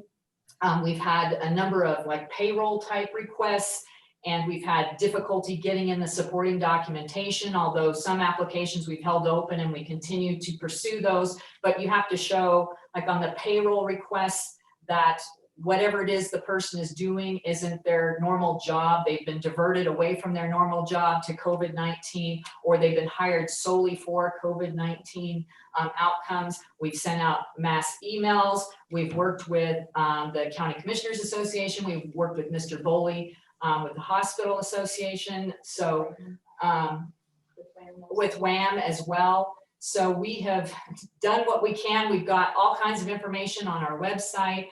We try to be as proactive as we can. Hopefully we've been able to reach people, but if not, it's not for lack of trying, but we're certainly willing to do whatever other suggestions there might be. And a lot of this, as you might imagine, it's very time intensive to deal with the individual applicants, because we don't want to just get an application and dismiss things out of hand. We want to kind of drill down into it to make sure we satisfied ourselves that yes, this is necessary, or, you know, and meets the CARES Act, or no, it does not. And so while the tables may look like there's no rhyme or reason for the approvals and the dollar signs, I think most of it is a function of the applications that we've actually received and those requests that we've been able to show are CARES Act compliant. So Representative Sweeney, did you have a question? Yes, thank you, Madam Chairman. But these numbers wouldn't include like our Natrona County Health Department, I think was awarded, I forget how, it was over $1 million, I believe. But that's, I don't think that's included in this list. Is that correct? And the other problem we may have in Natrona County with the medical center is this has been during the time period in negotiations with Banner Health, and that just got approved last week on the sale of the asset to Banner Health. So that may have been in the timing also. But back to the question on, this wouldn't include the dollars to the health department, would it? Ms. Goggin. Madam Chairman, no, this would not. That likely came from the Business Council program, which is completely separate and apart from this, but I'll also defer to Beth Blackwell from my office. She's here next to me. She's our grants and contracts administrator. So Beth, if you have something else to add. Madam Chairman, Senator Sweeney, we did receive 3 applications from Wyoming Medical Center, Inc. For the meeting on the 27th. Those applications total $893,047. They're very straightforward applications and reasonable applications. The difference with their application, when they're asking for negative pressure rooms, a lot of our applicants are asking to construct those or make big changes to their HVAC systems. We're not sure why, but the Wyoming Medical Center, maybe because their buildings are newer, they've already done upgrades to their HVAC, they're able to purchase mobile units that would create these negative pressure rooms. So they purchased 10 of those rather than having to do big construction projects to address that issue. They're doing the same thing at a much lower cost. And so us in the office, we're trying to do some research to figure out where are those appropriate? Can all hospitals use those, or do you have to have more updated HVAC systems and things like that? Because truly that seems like an approach that would be easily fundable and would have an immediate positive impact versus a large construction project that may or may not be done by December, when currently the end date is for these funds. So I don't know if that adds some color and addresses some of your concerns related to Natrona County. Yes, thank you. Very good. Okay, any more questions for Ms. Scoggin and her team? Representative Roscoe.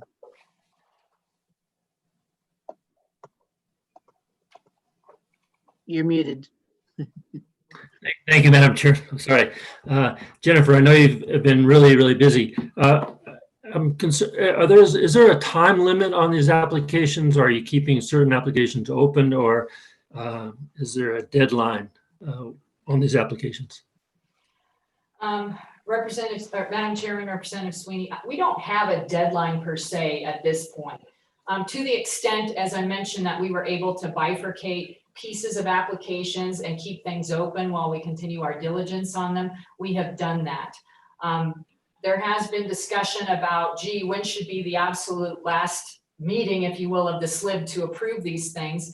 And that's a little uncertain, but I'm thinking that probably end of November, so we can get all funds out by December 15th, because I mentioned they have to be spent by December 30th.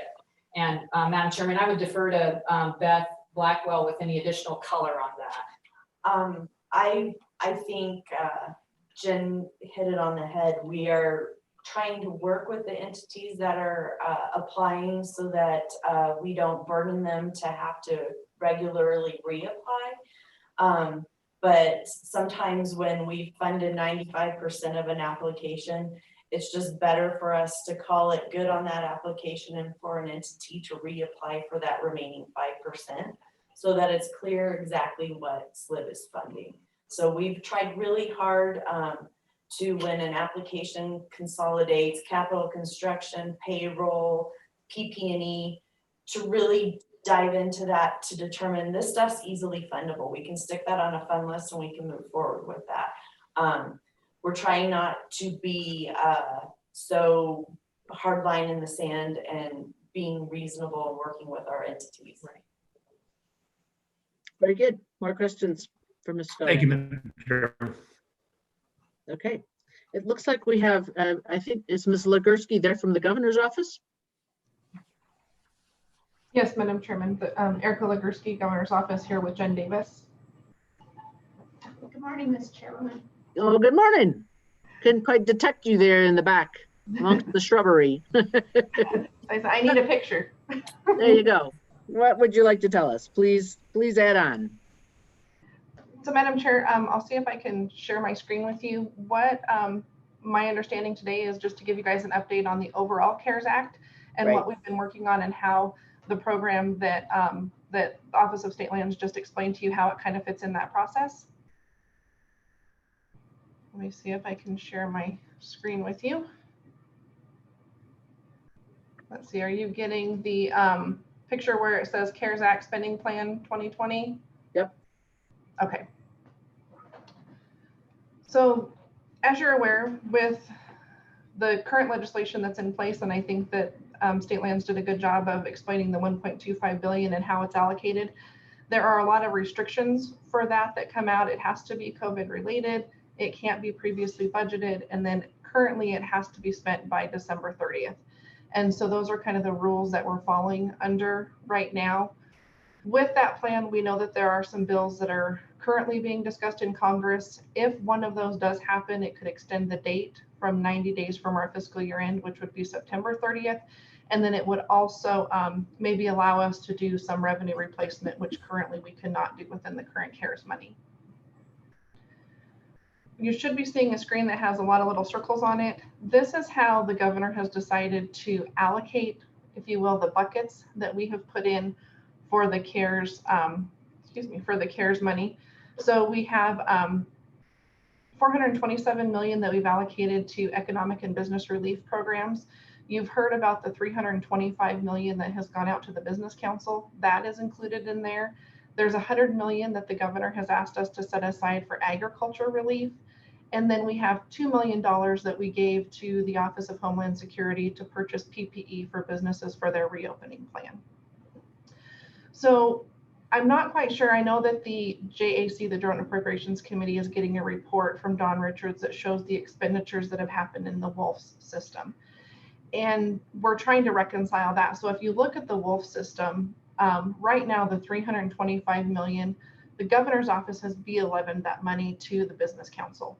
But if you're looking in the WOLF system to see what the Business Council has actually given out of that money, you're only going to see that they've expended 100 million of that. And that was for, if you'll remember in that legislation, there were 3 buckets of money that they could give that money out. And then one of them actually had kind of a sub-program, if you will. So we call it 4 buckets. The first bucket of money that was gone out to locals, all of those applications have been approved, and that $100 million has gone out to those entities. The second and third bucket, the application review process is underway. My understanding is that some checks have been cut yesterday, but you're not going to see that whole 325 million out of the state system yet until all of those applications are processed and that money is moved. So there's a little bit of a lag in that processing. So you might see that or hear about that. The next bucket is the broadband communication bucket. There's been a lot of conversation with that. That's another program that the Business Council is running.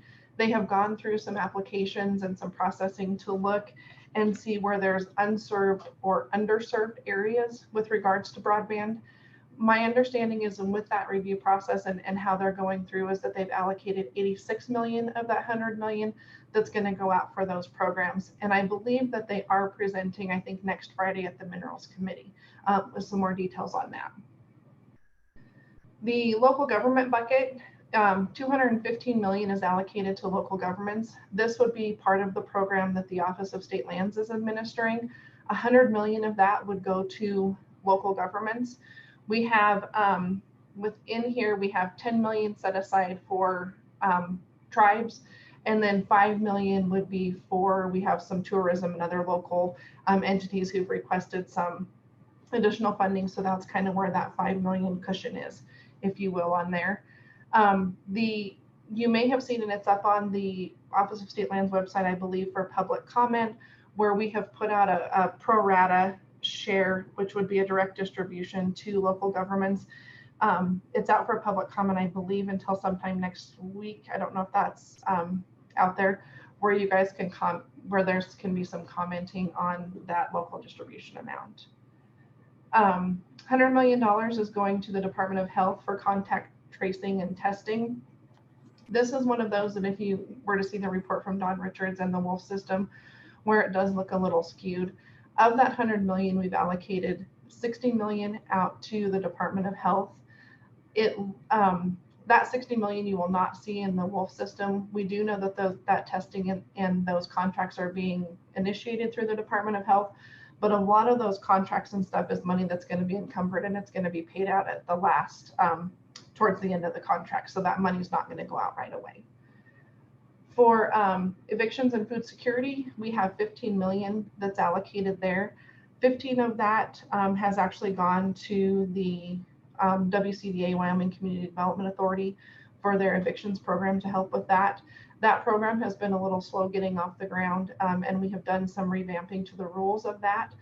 Part of the reason that we think that there's some lag in that is the $600 per week for the unemployment insurance is allowing those people to still make their payments.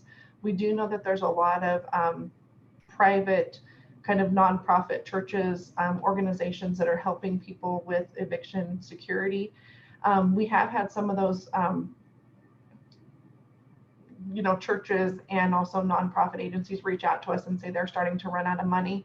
And we've asked them to please, defer those people to that WCDA program since there is funding there to assist them. So we're hoping that that will increase that usage of those funds. Educational resilience, we've set aside 175 million. That's to go out to university, community colleges, and K-12. Within the money that's allocated to the community colleges, they are also doing some assistance for some trade schools in there. So they would be able to apply for some of that money, and the community colleges is going to be administering that program. There is 60 million for the workers' compensation, 800 million to legislative services.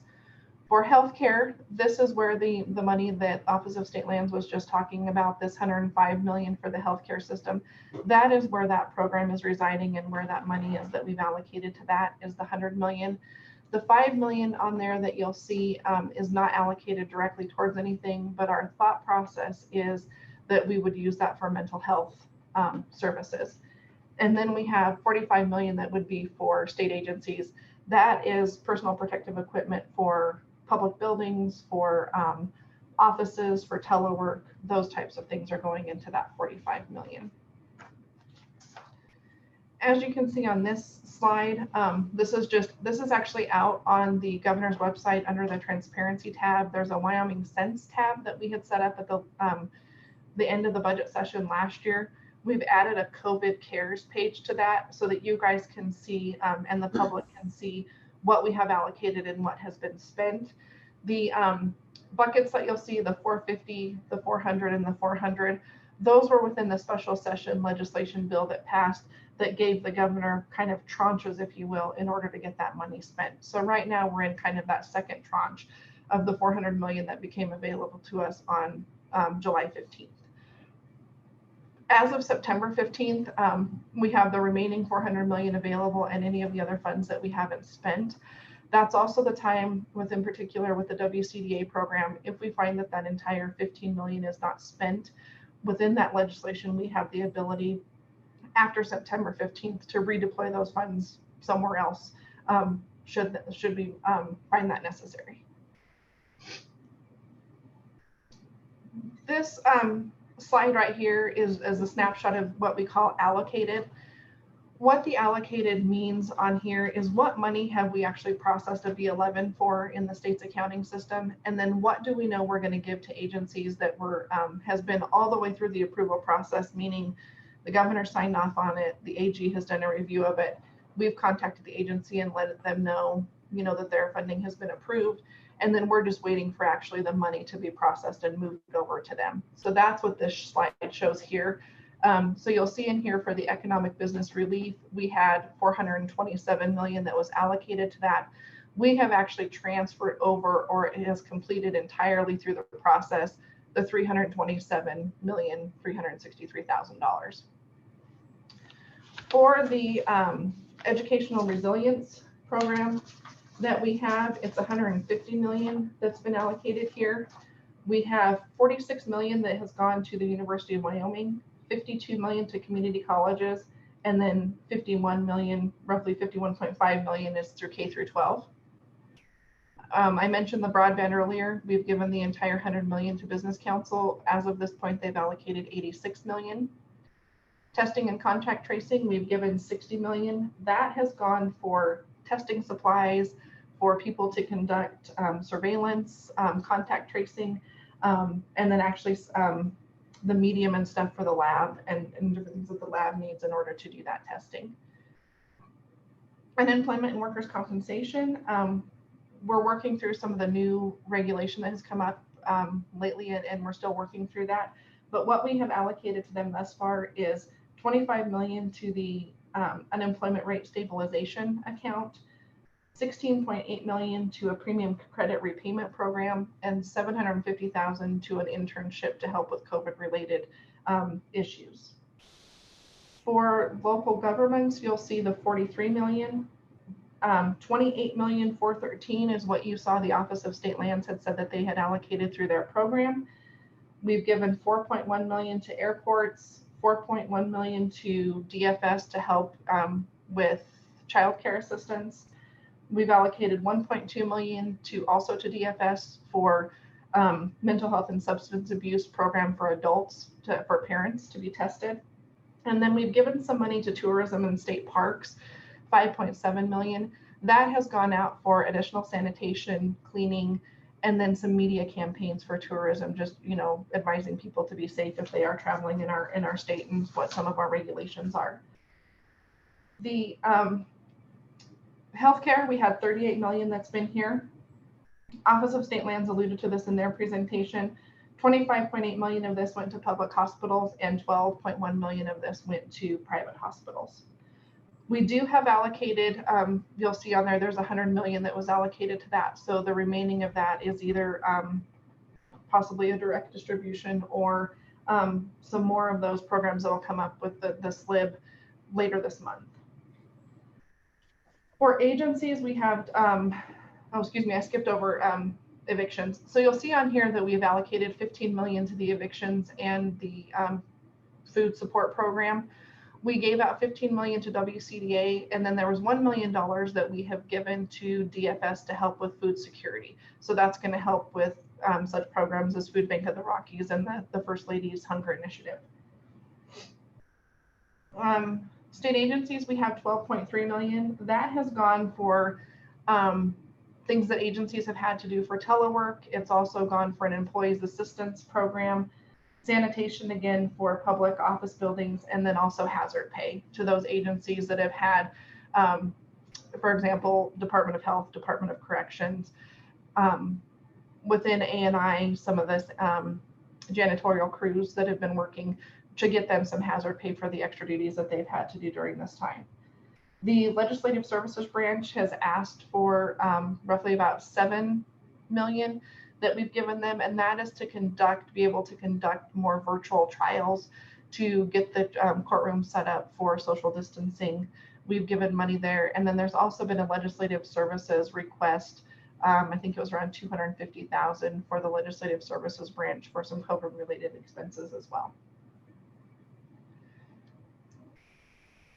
The next slide here, this is just a visual. This is also on the Wyoming Sense website, so you guys can be able to go out there. This is just a visual just to kind of see how that money has been sent as a percentage wise.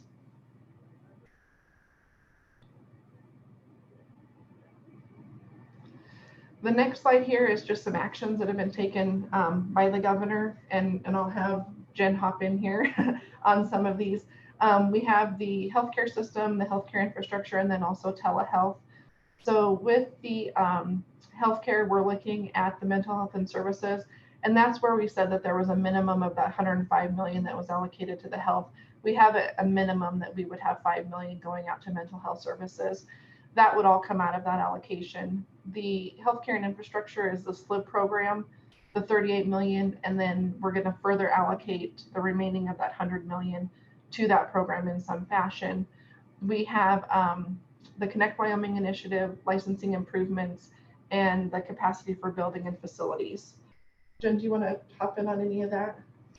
Sure. So the telehealth, we have looked at building out capacity within the prison system to be able to offer their medical services through telehealth, as well as we're also looking at that capacity within the schools so that they can do virtual education as well as virtual healthcare through the schools. So that's part of that telehealth work. And we're coordinating with the Wyoming Telehealth Network on some of that work.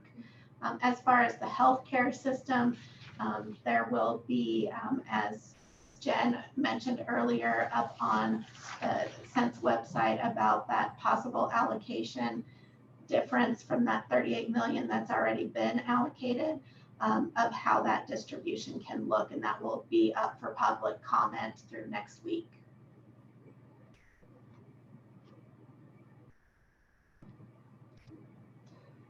And the last slide we have is just some additional funding information. So there is a federal funds information for states module, if you will, that we have subscribed to. And it gives us some high level details. With this CARES money, not only was the 1.25 billion given out to states, but there's a lot of money that's been given out from, Department of Education, Department of Labor, Department of Health and Human Services, that a lot of agencies have applied for these grants or have been given grants. And so this is just kind of a high level snapshot, if you will. Within the healthcare providers and hospitals, the Administration for Community Living has been given 6.4 million. Provider relief funds, there were a couple of buckets that added up to 175 million within that section that has been given just to the state of Wyoming. All of these are just to the state of Wyoming. Skilled nursing facilities have been given 8 million.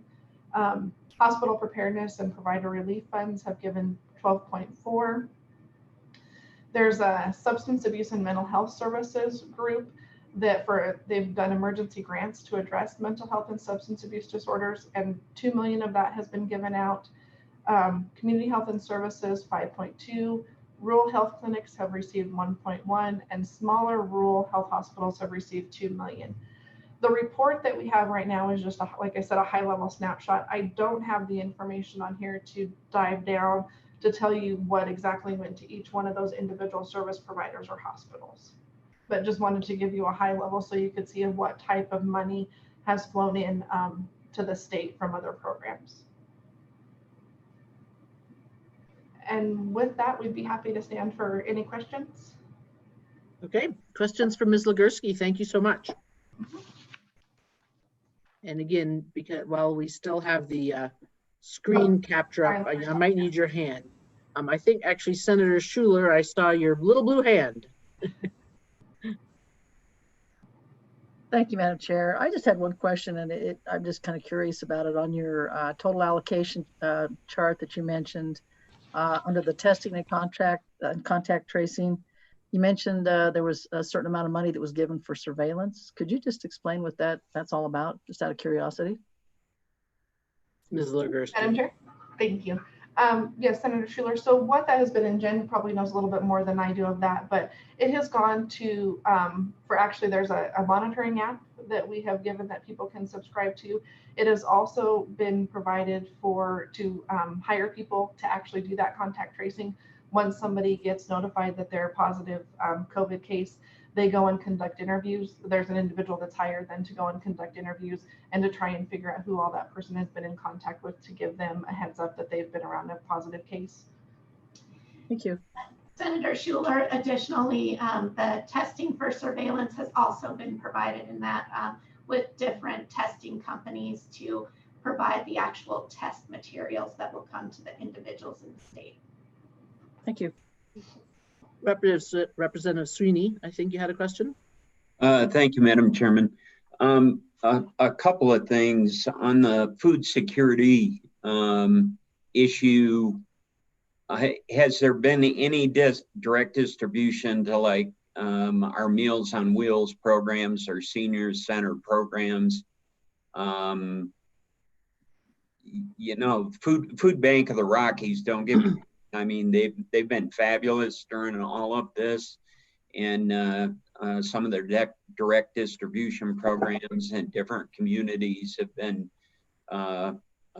tremendous. So any help we can give them, I'm all for it, and our other food banks. But drilling down a little deeper, Meals on Wheels, senior centers, on those programs, do you have some information on those? Ms. Legursky or Ms. Davis? Thanks, Madam Chairman. Representative Sweeney, I do not have that information at this time, but I would be happy to look into that and see how far down that has gone and if there has been requests either to us or to a different agency to support those services. I can get back with you on that if that would be okay. Yes, thank you. I know regarding that, I talked to my local senior center some months ago, and of course, because they had to reduce the number of people in a space, they are actually providing less food, and evidently the senior center doesn't have authority to deliver food to other people, which was something that I had been considering as far as a special session discussion, but as you know, it wasn't available. We weren't able to bring, every personal bill that we thought of to that. So I didn't, that may be part of the discussion. I don't know. Representative Stivar, you had your hand up. Yes, thank you, Madam Chairman. Back to the mental health and substance abuse, suicide prevention. You're only had 5 million allocated for that. I know there's 4 states out there that's used COVID money prior to this to shore them things up, because we have a major problem here in Wyoming. And then none of that's been allocated, it's just been set aside right now, is my understanding. Ms. Legursky? Madam Chairman, I'll defer that to Jen. Madam Chairwoman and Representative Stivar, that is correct. We don't have that allocated yet. We're putting together a plan, looking at some different options that we might be able to do as a distribution to get that money out, so that we're still investigating some possible options of how to get that out into the community to where it can serve the need the best. More questions? Representative Sweeney. Another follow-up, and I would totally agree with Representative Stivar's comment on mental health and suicide prevention. I mean, I think there's plenty of ways to figure out how to get that out into our communities with some different programs that are already out there. So, but on homelessness, do you have any information on where those funds, like in Casper, we have the Central Wyoming Rescue Mission, but have in these allotments, allocations, is there anything in particular that you have information that way? Ms. Legursky. Madam Chair, I'll again defer this to Jen. Madam Chairwoman and Representative Sweeney, there was some federal distribution that came through the Department of Family Services that has gone out for homeless shelters in particular, and that was going through a process, and I'm not sure at this point if that has all been distributed already, but there was federal money that did come in that was specifically related for homelessness. Follow up, so that was not part of the 1.25 billion. That was separate. Madam Chairwoman, Representative Sweeney, correct. Okay. And so we will have reports from agencies specific also to money funneled through them. So that would probably be a good question to bring back. They may know more. Thank you. Representative Roscoe, I believe I saw your hand. Thank you, Madam Chairman. Erica, this might be an unfair question to you, but thank you for all that information. It's tremendous, and I watched it during the Appropriations Committee yesterday. But with all this information coming in, the funding, federal funding, and our economic situation, as dire as it is, it seems that it's important for this committee to put together this complicated economic equation and request from the Department of Health that we do know maybe what the governor is thinking about these 10 or 20% cuts for departments. And when do you think we might know what these cuts how they will manifest themselves in the Department of Health. I think that might help us in a broader picture. Thank you. Representative Roscoe, that is sort of the next agenda item and the rest of the day, but well, I'll let her take a stab at it now, but. Madam Chairman, thank you. So for that, and I don't know if you had listened to joint appropriations yesterday, we were hoping to have that information out for joint appropriations yesterday. The budget division has been working very hard to get this information out. One of the things that's been kind of, I don't want to say slowing us up, but just the hiccups. There is a lot of complexity in order to doing these reductions, particularly in the area of positions. And so this is going to be one of the first times, you know, where we do have some positions that are possibly going to be eliminated, meaning people are going to, you know, be losing their jobs in those. And so we're just wanting to make sure that within those budget books that we're reviewing, that you guys have all of the information that you need, but that also that we're being very sensitive to the information that is in those as far as program cuts and where those positions are. So what our plan is, and we're hoping, I've been working very closely with Director Hibbert and his team, and like I said, they've been working tirelessly on trying to get this done, and we were kind of upset we did not get that done yesterday for the JAC. My understanding is that we're looking at trying to get that information completed by next week, unless we run into some hiccups. We have some of the larger agencies, like you said, Department of Health, Department of Corrections, some of those agencies that we're trying to just to tie up and just, you know, be meticulous and make sure that those numbers are right. What our plan is to get that out. We are under the Department of Budget is under, you know, a FOIA request as well. We've had some outside people who are looking to get that information. So what we want to make sure is that once we release that information, that we can release it to you guys as well as the agencies and the public all at the same time. So Thank you, and thank you, Madam Chairman. Thank you for all your work, Erica. More questions specific to the CARES Act funds distribution. Representative Sweeney. So on the funding to eviction prevention and support to WCDA, are you aware, have they changed the rules so that more people can properly apply and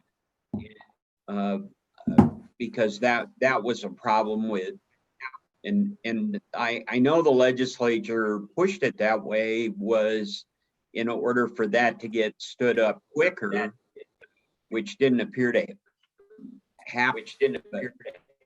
But I'm just wondering if you've got any comments on where WCDA is at on the program. Ms. Ligursky or Ms. Davis. Thank you, Madam Chairman.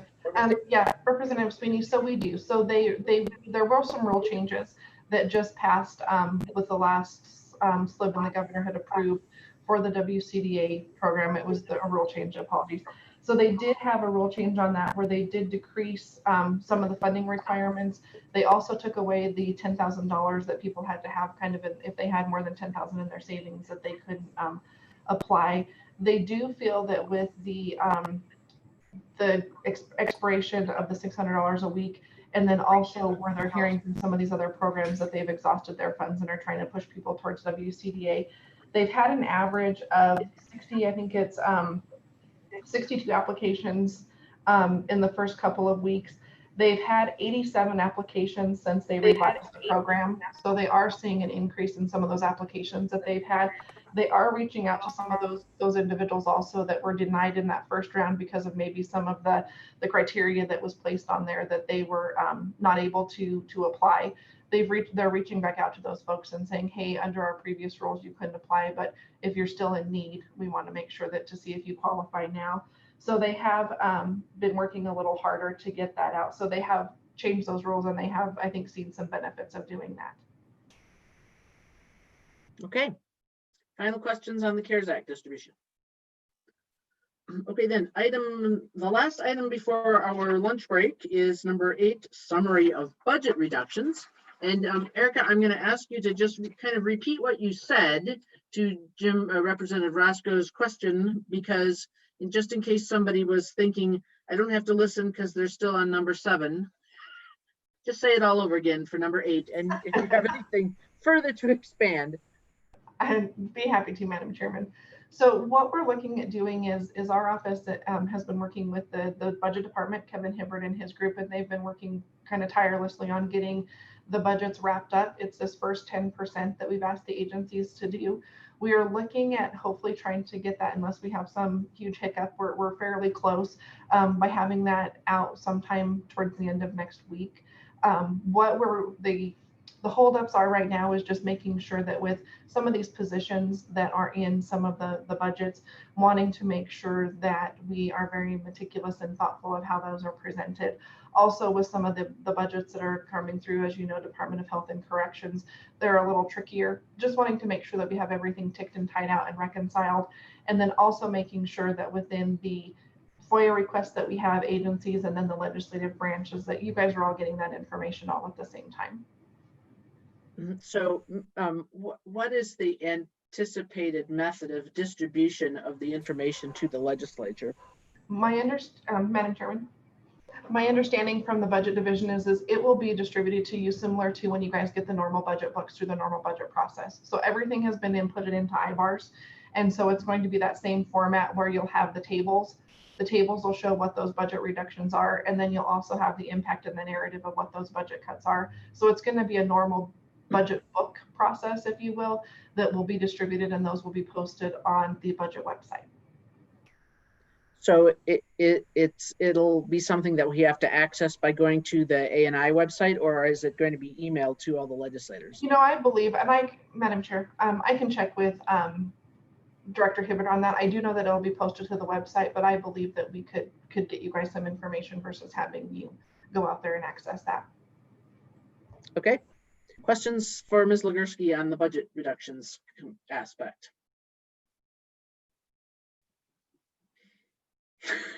Representative Roscoe. I'll try to be on the subject. These budget reductions, I know the governor talked about 10 and 20%.